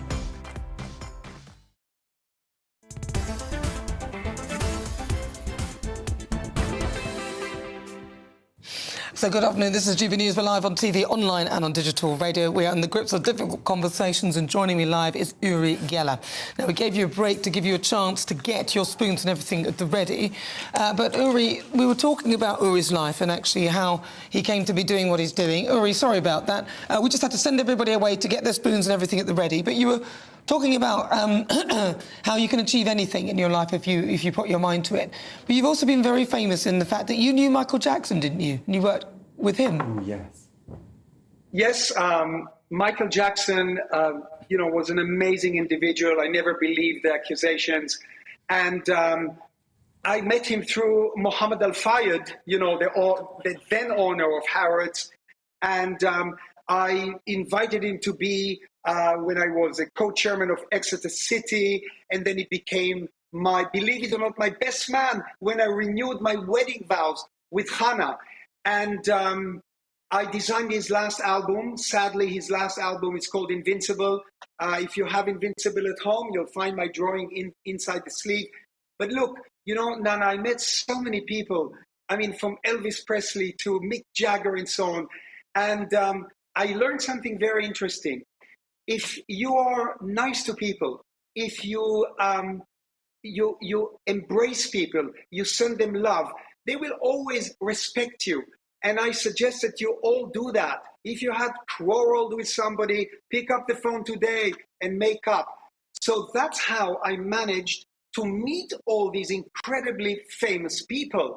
Also, I lived in New York, near Studio 54. Everybody was there, from Bob Dylan. I mean, I'm dropping names now because, hey, I met these individuals now. Every time I would meet someone, I would bend a spoon for them and I would ask their spoon. Look at my Cadillac. I have 2,600 spoons on the Cadillac, from Rihanna to Adele to Beyonce to Justin Bieber to James Dean. Believe it or not, on the bonnet, I've got Putin's spoon, Rasputin, Khrushchev, Lenin, Gorbachev. Incredible. And, people come from all over the world to see these exhibits that I collected through 55 years. Nana, it's hard to believe that 50 years this year, I was on David Dimbleby, I held broken watches, I held a fork, and it was the first time I would say interactive television. I looked into the camera and I said, everybody at home, go and get your spoons, go and get your broken watches.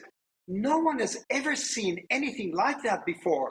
So I sent 15 million people to the kitchen. Everybody brought a spoon.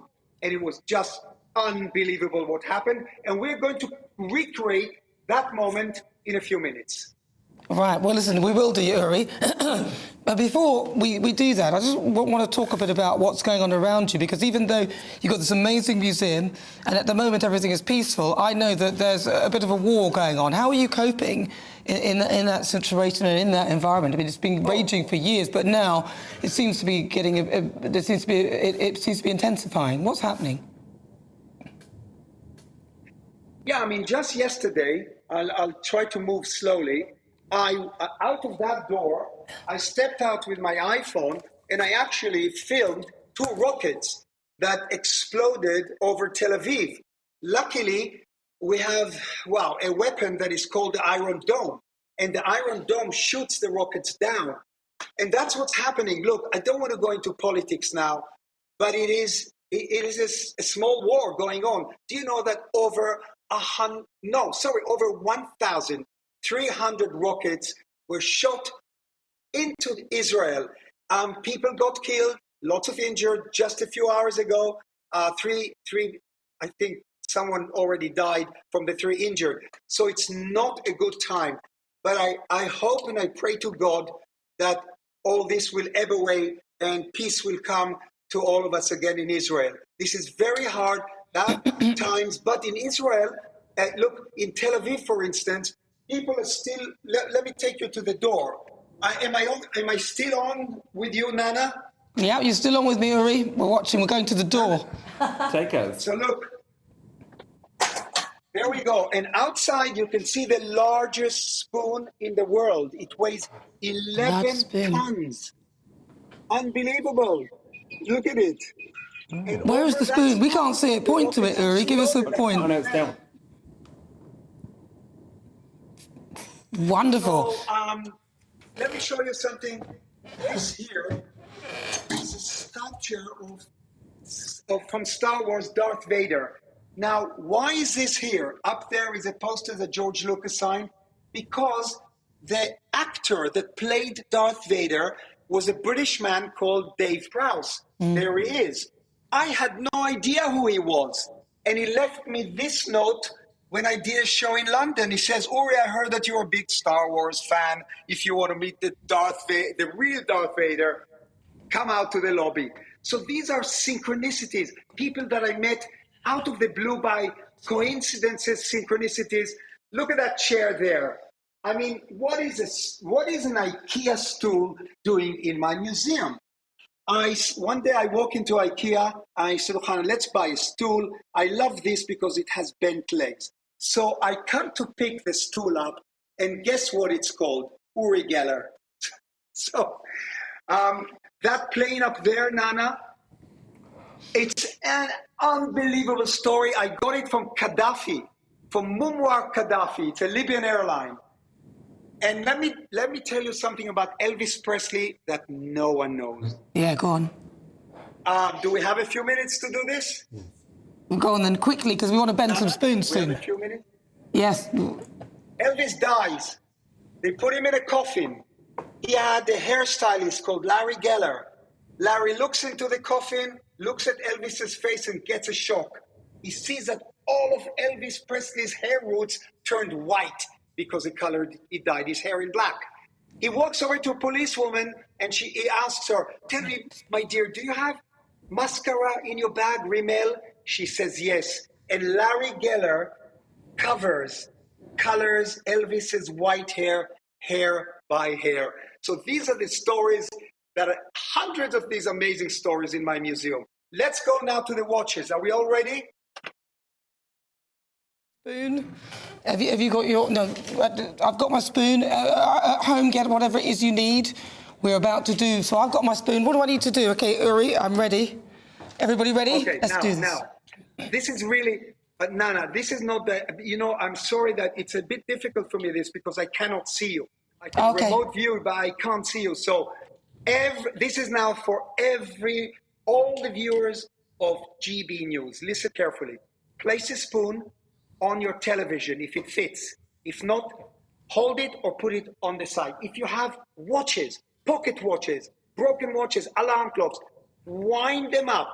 If they have a winder, wind the broken watches up. Although they're broken, wind them up. Hold them in your hands like this. And now, this is very important that you follow me. When I say 1, 2, 3, I want everyone in your homes. If you have a broken appliance in your car or a broken something in your car, focus on that, but don't take your eyes off the road.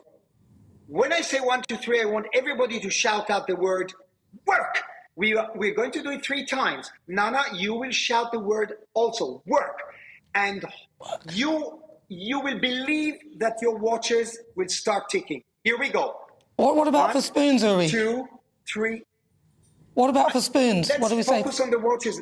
Okay. You just hold it. Let's just focus on the clocks and the watches. 1, 2, 3, work. Work. One more time. 1, 2, 3, work. And last time, 1, 2, 3, work. Work. Now, everybody at home, look at your watches now. Look at your clocks. Look at your pocket watches. Did they start ticking? If you have a second hand, is it moving? If you don't have a second hand, lift the watch or the clock to your ears and listen. If your watch started ticking, or if your spoon jumped off the television, or if something strange or bizarre happened in your home, let Nana know. Nana, how do people reach you? Yeah, well, listen, let us know. GBviews at gbnews.uk, or you can tweet us at GBnews. Let me know if anything happened. Not much happened to my spoon, Uri, but that's probably because I was too busy focusing. But... Yeah, but it doesn't happen to all. But let me, do you want me to bend the spoon for you? Yeah, bend the spoon. Let's bend the spoon. Yeah. Come on, let's bend the spoon. We're going to bend the spoon. Come on, Uri. Oh. Right, I've got my spoon ready. That painting up there of Jesus Christ was painted by Andy Harwood, who is an amazing British painter. Okay. Okay, we've got about a minute, Uri. Let's do it. Watch this. Okay. So I gently focus on the metal and I inject energy into it. No heat is produced, and I will melt it down. Just give me a moment. One. There it's going. There, look, the spoon becomes soft, almost like plastic. Look, and if I go like that, there it goes. And now I'll bend the handle. I'll bend the handle for you. And this, Nana, I will sign for you, and it's waiting in the museum. You must come to the Holy Land. And now I'm bending the last spoon. Watch this. 1, 2, 3. Watch it bend. That's a tattoo. Yuri. Yuri Geller, thank you so much. It's been a pleasure. Thank you so much. It's been good to talk to you. That's Yuri Geller, of course, the amazing Mr. Fire, Yuri Geller. Hopefully your watch work. Let us know, gbviews@gbnews.uk, or tweet me at GBNews. Wow. Still to come, though, it's time for our Great British Debate this out. And I'm asking, are the Labour Party appealing to you? If you've just joined, welcome aboard. You missed Uri. A number of eye-catching policy proposals have leaked ahead of the Labour's National Policy Forum. Some of the proposals include providing people the legal right to work from home, opposing licences for new oil and gas drilling, making it easier for workers to go on strike, introducing tax hikes for private schools and non-DOMs. Other proposals include opening an investigation into the infamous Battle of Orgreave and closing loopholes in the fox hunting ban, as well as outlawing trophy hunting. So what do you think? For the Great British Debate, I'm asking, are the Labour Party now appealing to you? Joining me is Belinda de Luca. She's the former MEP of Reform UK and a Reform UK member. Dennis McShane, former Labour Minister for Europe. Anna McGovern, political commentator. And Benjamin Lucknane, research fellow at the Bow Group. I'm going to start with you, Benjamin. Are they appealing to people? Are people saying that now Labour are appealing to them?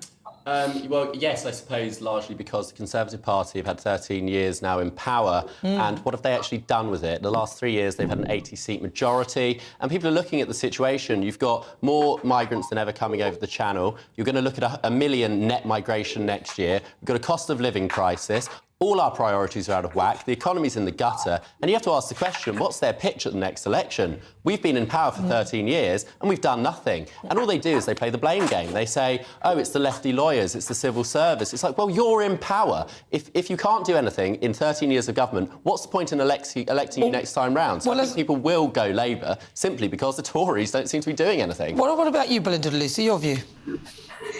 My view is actually quite similar in terms of I hold the Conservative Party entirely responsible for the support that Labour is getting at the moment, not necessarily from Labour's policies. I mean, it's leaked policies like targeting what Keir sees as the sort of privileged, especially his attack on private schools and taking away the tax benefit of private schools, to me is insane, because he is relying on the fact he thinks that parents are going to accept the estimated 15% hike in private school fees and all their kids are going to stay there. No, it's going to make tens of thousands of children need to leave private school and add extra burden onto state schools. I say this as a comprehensive state school educated girl. I thank private school parents for taking the burden off state schools. I don't understand that policy. I think a lot of it is virtue signalling policies. The work from home one, I think, is atrocious, encouraging people to have more screen time. More screen time. This is insane. It's like the mental well-being of our country is at stake with the amount of screen time our kids are already on. And I just think they're virtue signalling policies, and the only thing that will get Labour into power is the failure of the Tories. Let's get Dennis McShane in. Dennis. I'm not sure I can add much. I mean, Ben and Belinda have said all that needs to be said on the Conservative Party. OK, Anna McGovern. No, go on, carry on, Dennis. No, in all seriousness, Sir Keir Starmer will be in a pub, I think, in Kentish Town today with May Muller cheering her on because he lives in that she hates area. England. She said she hates he is in touch, I think, now, much more in tune, in line with the British people than any Labour leader, what, in the last 15 years? Maybe you have to go back to Tony Blair. It's time for a change. Now, they've got lots and lots of policies. I knew you would ask me this, so if you like, I'll start reading them out. There are 86 pages of policies here that were published overnight. No thanks. Let's go to Anna McGovern. Anna. Echo everything that the first two commentators said, but like honestly, I don't think Keir Starmer is appealing at all for myself or young women like me. I think that a woman? You're not a woman, are you? What is a woman? A woman is an adult human female, and it shouldn't be that hard to define, and I should not have to be here defining this. But Keir Starmer, as we know, cannot define a woman, and I think that this is going to put a lot of women in danger, because if he's encapsulating trans women or men into that definition, that puts our spaces at risk, and it means that women are going to be put in a lot of danger. And I think we can never trust anyone like that who can't define what a woman is to be in number 10 and to be leading this country. Benjamin. Yeah. Can I just say that, the thing is, Keir Starmer isn't popular because Keir Starmer's popular. He's popular because the Tory party aren't. It's not that this great leader's come along in the wake of Tony Blair and, got the people on side. What it is that people are so sick of the Conservative Party that they'll vote for anyone in a red rosette just to get rid of them. I probably shouldn't say this, but I had one Conservative MP come up to me recently and say the best thing for the Conservative Party would be to go into opposition for a few years just to reflect on what they've done and to go back to their base principles. So even within the party, there are people saying maybe we don't deserve to be in power anymore. But Ben, look, we had before Sir Keir Starmer another chap. I've forgotten his name. He lives where all the Bow Group members live, up in Islington, and you couldn't sell him anywhere. So Starmer does make a difference. Blair made a difference after Neil Kinnock. But Rishi Sunak's making a bit of a difference. Starmer's only done that by believing in nothing, by having no principles, by being a vacuum. He's just a vacuum. I told you, I've got 86 pages. I mean, that's not a vacuum. Who's ever read them? That's the question. Doesn't no one matter. actually knows. Even Keir Starmer hasn't read those 86 pages. It's not a vacuum. There's a lot. I heard him speak today. He is just solidly... He's not really offering these policies. He's not offering anything, no. He's just getting ready for it. He's a flip-flop. You keep insulting him. I'm the only one allowed to defend him. But everyone's voting for him. Listen, Dennis, we're running out of time. Okay, you're saying the Biden playbook of I'm not Trump. Yeah, and you see how well that went. Sleepy Joe. Right, well, listen, thank you so much. It's been great to meet you, Benjamin. Actually, Benjamin Loughnane, is that right? That's correct. Yeah. Benjamin Loughnane, Anna McGovern, Belinda Lucy and Dennis Buchanan. Thank you so much for joining me, and your views as well. Well, I've got to say, I think, listen, I probably prefer the Conservative Party to the Labour Party, but I hear you. You're with me, I'm Nana Akua. This is GB News. We're live on TV, on radio and online. We'll continue the Great British Debate this hour. I'm asking, are the Labour Party appealing to you? You'll hear the thoughts of my panel, broadcast from columnist Lizzie Cundy and also political commentator Sam Dowler. But first, let's get your latest news headlines.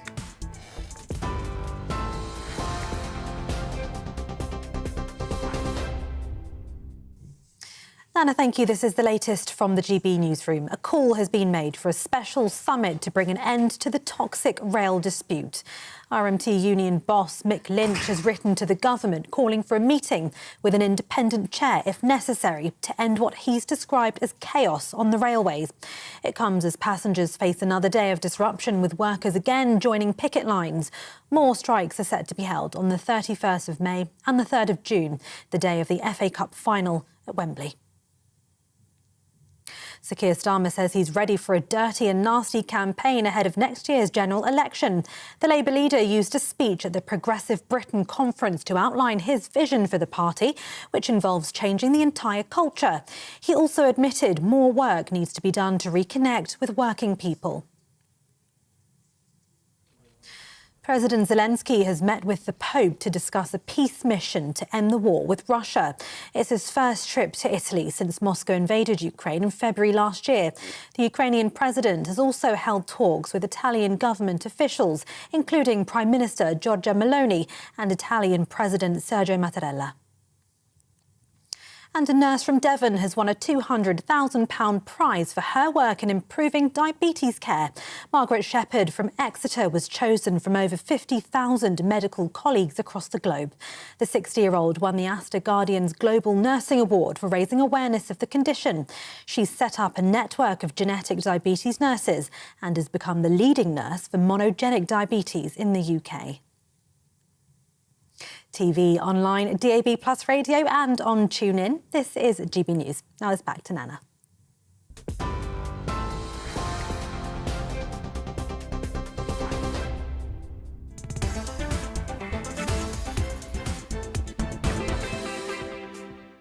Hello, good afternoon. Don't go anywhere. I'll be joined by my panellist, broadcaster and columnist Lizzie Cundy and political commentator Sam Dowler for a special Eurovision-themed quick-fire quiz special. Stay tuned, that is on the way. And, of course, do the Labour Party appeal for you? We'll be discussing that next.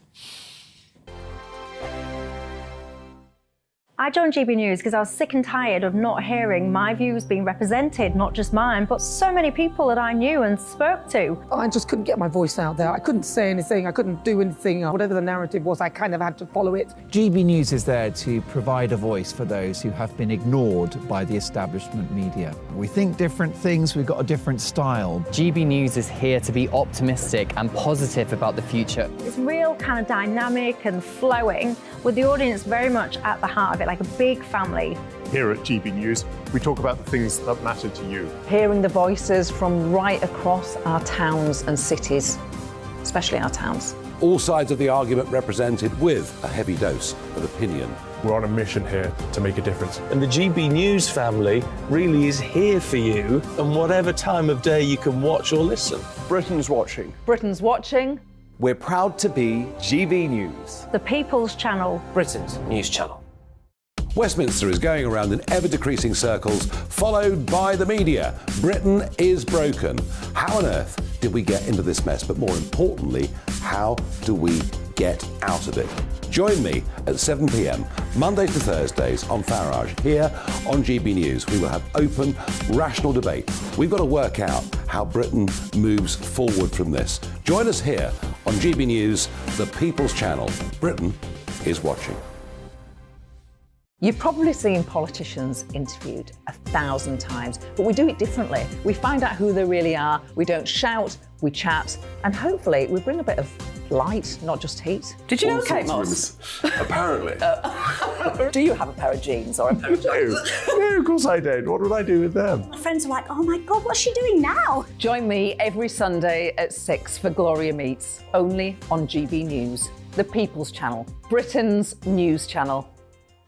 I'm Simon Evans. Join me on GB News for Headliners at 11 p.m. What's the scoop? I'll be joined by two of the country's top comedians. That's right. As we take a look at tomorrow's newspapers tonight. We're going to get into trouble. If it's a big story, we'll be covering it. Spill some tea on him. There we go. But we'll also have some fun. I wouldn't stick up a bank.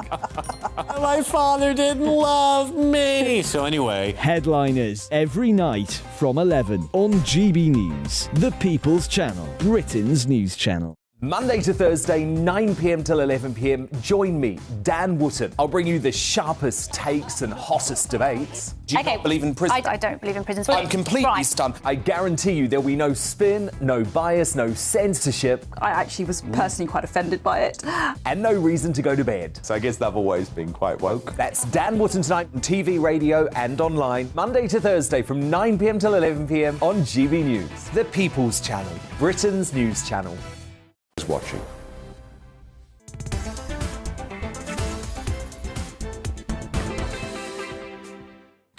Good afternoon. It's coming up to 40 minutes after 5 o'clock. If you just joined us, where have you been? You missed Yuri Geller, who gave us this wonderful thing and said he would try and fix some watches. And I can tell you now that some people have come through. By the way, I'm Nana Akua. Welcome on board. Heather sent a message in saying, great show, Nana. Can't believe it. My broken Radley watch is now working. What? Yes. Right. Somebody said it. Yes. That's what there's somebody who's got something fixed. Let's see if anybody else. Somebody said, no, it's not working. Some people didn't get get it working, but others have said that things are working. So, let me know, gbviews@gbnews.uk, or tweet me at gbnews. Did Uri's message, did it work for you? But it's now time for the Great British Debate This Hour. I'm asking, are the Labour Party appealing to you?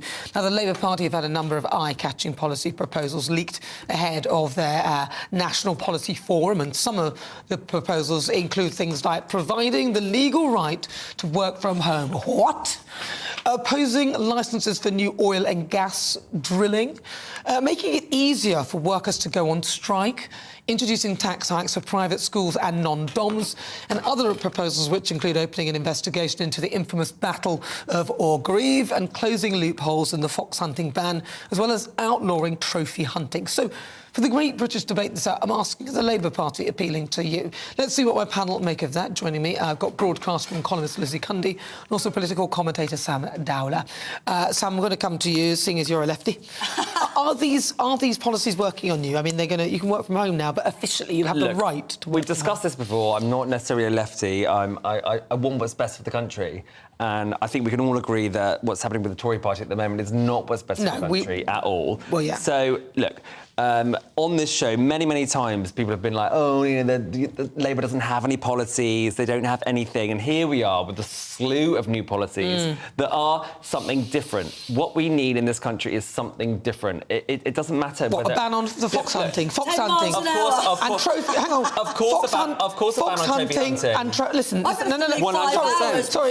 Can I just say, whilst we've all want to ban on fox hunting and trophy hunting, it's a little bit lithery, isn't it? It's a bit loose. And I think obviously isn't their main policy, is it? No, but even for that to be something they slither through seems a bit silly. We want to know about the cost of living. I want to know some serious stuff. And also how they're going to do it. They seem to think that a fortune is going to come from taking from non-dominant people from boarding schools. We have to remember this is a leak. This isn't like what some of them we've heard before. Lizzie. But they're not talking about this as their main... Lizzie, please. Keir Starmer. Keir Starmer.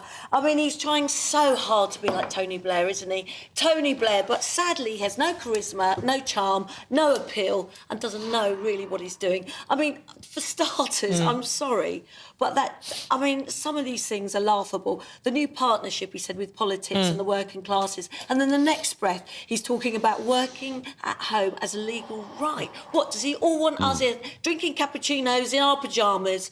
Not, like you do. Nation of hermits. Is that what he wants? Well, no, I think the problem with him is that because there's this sort of Islington establishment sort of mentality, he thinks that we've all got nice big houses with an office that you can work from home. And the kind of people who'll be working from home will be probably the people doing the sort of nice little white-collar jobs, rather than those doctors, dentists, and people doing the on the ground. How does that work? I don't think it's not working either. I don't think he thinks that at all. I think you don't think so. I think the pandemic has changed. Everybody, the whole world over. Some people very lazy, not getting back to work. Not at all. But it's changed the way that that we work, especially in this country. And people do need days working from home. It helps mothers. It helps mothers. Helps people. Yeah, but he's talking about making it a legal right. So fine. That's not. It should be a legal right. And I'm a great advocate for 4-day weeks as well. I think we're in a time of... Finish speaking, so people on radio can't hear. So we're in a time of great change in this country and the world over, especially when it comes to jobs and and what we do professionally. And I think it behooves our next government coming in. It behooves them to do the right thing and to listen to the people. That people do want these. Can we just look at the productivity of the civil service since they've been working from home?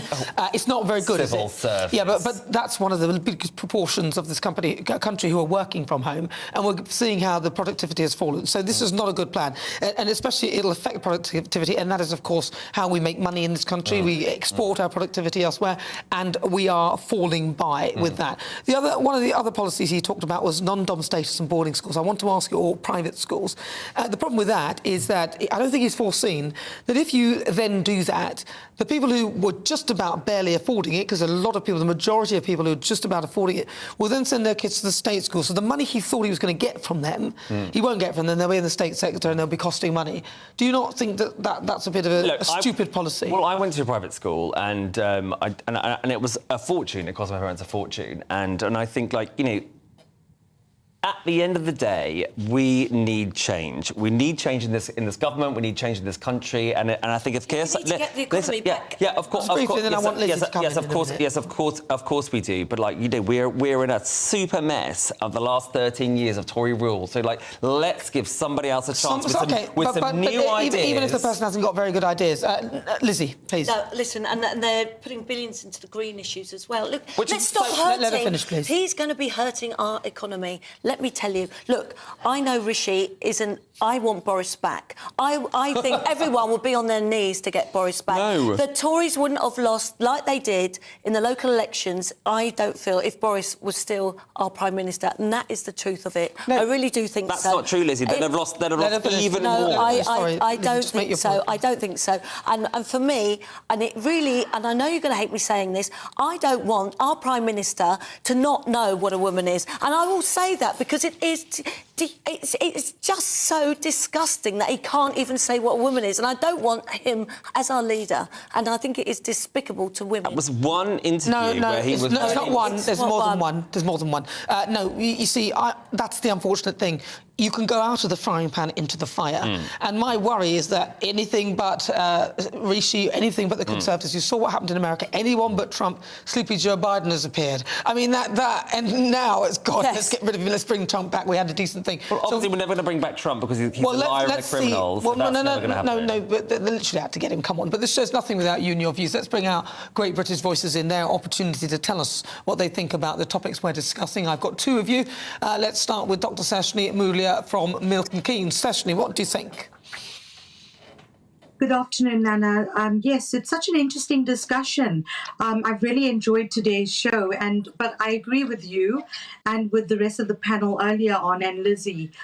So I think Ben, Belinda, and a few of the others, everyone raised some concerns about Labour and about Keir Starmer, and I echo the concerns as well. You know, a lot to do with the strikes, with privatisation, with private schools versus government schools, and all the other issues. You know, I'm not even going to go into the gender issues because that's. Well, he's talking about more power to the union, Seshni, which worries me too. Can I bring in Gareth Wynne-Jones? Gareth, what's your thoughts? We've got a bunch of really poor politicians on both sides. We all agree with that. Absolutely drive me insane. We've got nobody that speaks any sense. Look what's happened in the Netherlands. They brought farmers and they brought common sense back into politics. Let's start a revolution. Let's start shaking the tree. Let's start asking questions of these people. They're professional politicians. They've never worked a day in their lives. None of them. None of them. They're all, you know, Billy bullshitters, as a farmer would call it. People Apologies for the language. Working hard. People are trying to pay their bills. They're trying to pay, you know, for their food shop. People are struggling with their mortgages. And these people are just going round and round in circles. They're not making any difference. Well, listen, and Gareth, it's frustrating. It's frustrating, and we need it is frustrating for all of us. Apologies for the swearing, but I do feel your pain. Yeah, I do apologise for that. Gareth Wynne-Jones and also Seshni, thank you so much. My great British voices, you were indeed great. God. Have a good evening. Beautiful out there. They give them a round of applause. They were so right. Beautiful. Lovely. Lovely to see you guys. See you soon. Right, well, let's move on. Let's talk Eurovision. Lovely to talk to you. Right, let's talk Eurovision, shall we? Because Eurovision is the final tonight. With just hours to go. Let's get your thoughts on that. I've got my panel joining me. If you've just tuned in, the lovely Lizzie Cundy and also Sam Dowler. Fowler Dowler. Now, listen, the Eurovision is here. May Muller, our entrant, said she hates Britain. Well, let's first of all, let's not get silly about this. So, I'm wearing Graham Norton's jacket. So he is a Eurovision stalwart, and a friend of mine, a friend of mine from Tap Music is the person who chose May Muller, and he chose Sam Ryder last year as well. So I don't know anything about May Muller's politics. Well, she tweeted it though whilst she was. What did she say? Yeah, well, she tweeted. It was about a free school meals thing, so that's why she tweeted. Doesn't mean she hates Britain. That's a ridiculous thing to say. No, but it's dangerous to be tweeting stuff like that. And then she also said that she wants to get an EU passport. So then it's very important. She's doubled down with that. Listen, I'm always going to support the UK. I'm always going to support us, aren't I? But I don't agree with what she says and what she says. What did she say then? She's very woke. What did she say? Why is she woke? It was a tweet. It was a tweet. Well, for one tweet. Yeah. No. But she said she wanted. She's also young, and young people are woke in general. I'd love us to win. I don't think we are. We're on right at the end, by the way. But they're not going to have Zelenskyy chatting because it's not political, apparently. Yeah, absolutely right. And I love Zelenskyy, and I do think, like, you know, it's great to hear him talk. However, Eurovision is not a political standpoint. Well, it is a bit because actually, it is a little bit because they banned Russia, and when they didn't like us, they never gave us any points. Although, to be fair, some of the songs were bad, very bad. Yeah. Some of them were really, really bad. We can't blame the politics for our crap songs. Apologies for that as well. Sorry, that word either. Can't say the C but word. listen, bring back Bucks Fizz. That's what I say. You've got to speed it up. You've got to slow it down. You can reach the top. You've got to turn it round. Believe there comes a time when you make your mind up. Right, it is now time for the quickfire quiz, the part of the show where I test my panel on some of the other stories hitting the headlines. Today, we're going to do a Eurovision-themed one. Sam Dowler, your buzzer, please. Lizzie Cundy, your buzzer. Please play along at home. Brilliant. Question 1. Which country has won Eurovision the most times? Is it A, France, B, United Kingdom, or C, Ireland? Lizzie Cundy. Ireland. Ireland, what do you think? It is Ireland, yeah. You pressed too soon, I couldn't have you do it. I win. Yes, that was Kenny. Was it Kenny Logan? Logan. Yeah, I love the one who's lost everything you got. Right, OK, right, let's see. Next question. Question number 2, closest answer wins. How many Eurovision Song Contests have there been since the competition started? Lizzie Cundy. I'd say 100. Sam Dowler. 50. 50. Let's see, closest answer wins. 66, Sam Dowler, you win that. Switzerland won the first contest back in 1956, competing against only 7 other countries. But look how many there are now. Yes. Are you going to watch it tonight? Yeah. Of course. I'm going to a Eurovision party. I won't be. I'm with Bruno Tonioli. He's bringing the Eurovision that's so nice. party. Oh, clang. Clang. Sorry, name drop. I'd go to that, but he hasn't invited me. Question 3. When did the UK last win Eurovision, and who represented them? Was it A, 1981, Bucks Fizz, B, 1997, Katrina and the Waves, or C, 1992, Michael Ball? Lizzie Cundy. I think it's B. Michael Ball? No, Katrina and the Waves. Katrina and the Waves. What do you think? Well, actually, we won it last year, and if it wasn't for Putin and the war, then we would have won it. But other than that, I would say it was Katrina and the Waves. Katrina and the Waves. Let's see if you're right. It's in fact B, Katrina and the Waves. Very good, Katrina. Love Shine a Light, it was called. Was it Love Shine a Light? Yes, the group finished with 227 points. Brilliant stuff. All right, question 4. True or false? The United Kingdom gave 0 points to ABBA in 1974 with their entry Waterloo. Lizzie Cundy, true. Sam Dowler? False, surely. False, surely you'd think, wouldn't you? But You would our think, entry was but- probably a pile of poo. It's true. No. Yes. The band one was a tactical move. It was a tactical move. Tactical move designed to boost the fortunes of the UK's performance. Olivia Newton-John. I'm very disappointed by that. But no, my favourite was Olivia. Cliff. Right, let's see question 5, your 5th and final question. Which UK city was the last to host the Eurovision Song Contest? Was it A, London? Was it B, Manchester, or C, Birmingham? Sam Dowler. I actually thought it was Brighton, but I'm going to say Manchester then. I'm going to say Birmingham. You're going to say Birmingham. Maybe you were right that it began with a B. Let's see. It's Birmingham! I'm doing well today. So, I'm cheering for my friend. Oh, very good. The winner for this round. Who won that? I think it was the score. I think I won. Lizzie Cundy. Bells on. I'm so excited about this fiesta. Can I just quickly say happy birthday to Callum Campbell. He's the biggest fan of you, Nan, and he watches every week on GB. Oh, Callum Campbell. Oh, happy birthday, Callum. Happy birthday, Callum. Should we do booms for him? Thank you, Callum. Well, listen, Birmingham was the last city to host the contest over 2 decades ago in 1998. Wow. It's about time we held the competition in the UK for the UK, but that would mean we'd have to win. We'd have to win. Unlikely. I think it is unlikely. And yet we are hosting it tonight in Liverpool, and it's going to be fantastic. super exciting. will get myself a glass of champagne. Please. Yes, and I want everyone in theatre. Liverpool to have the best time of their lives. And my friend Ryland's hosting. Yes. No, watch GB News on today's show. I've been asking, do you regret Brexit? According to our Twitter poll, 23% of you say yes, which means 77% of you say no. Absolutely, spot on. Thank you so much to my panel, broadcaster and columnist, the fabulous Lizzie Cundy. Lizzie, thank you so much. Thank you. And also thank you to Sam Dowler, political commentator, for joining me today as well. Thank you. And as ever, thank you to you at home for your company. It's been a pleasure as ever. Tomorrow, I'll be joined by Christine Hamilton and Danny Kelly. Make sure you join me. We're going to have some fabulous discussions.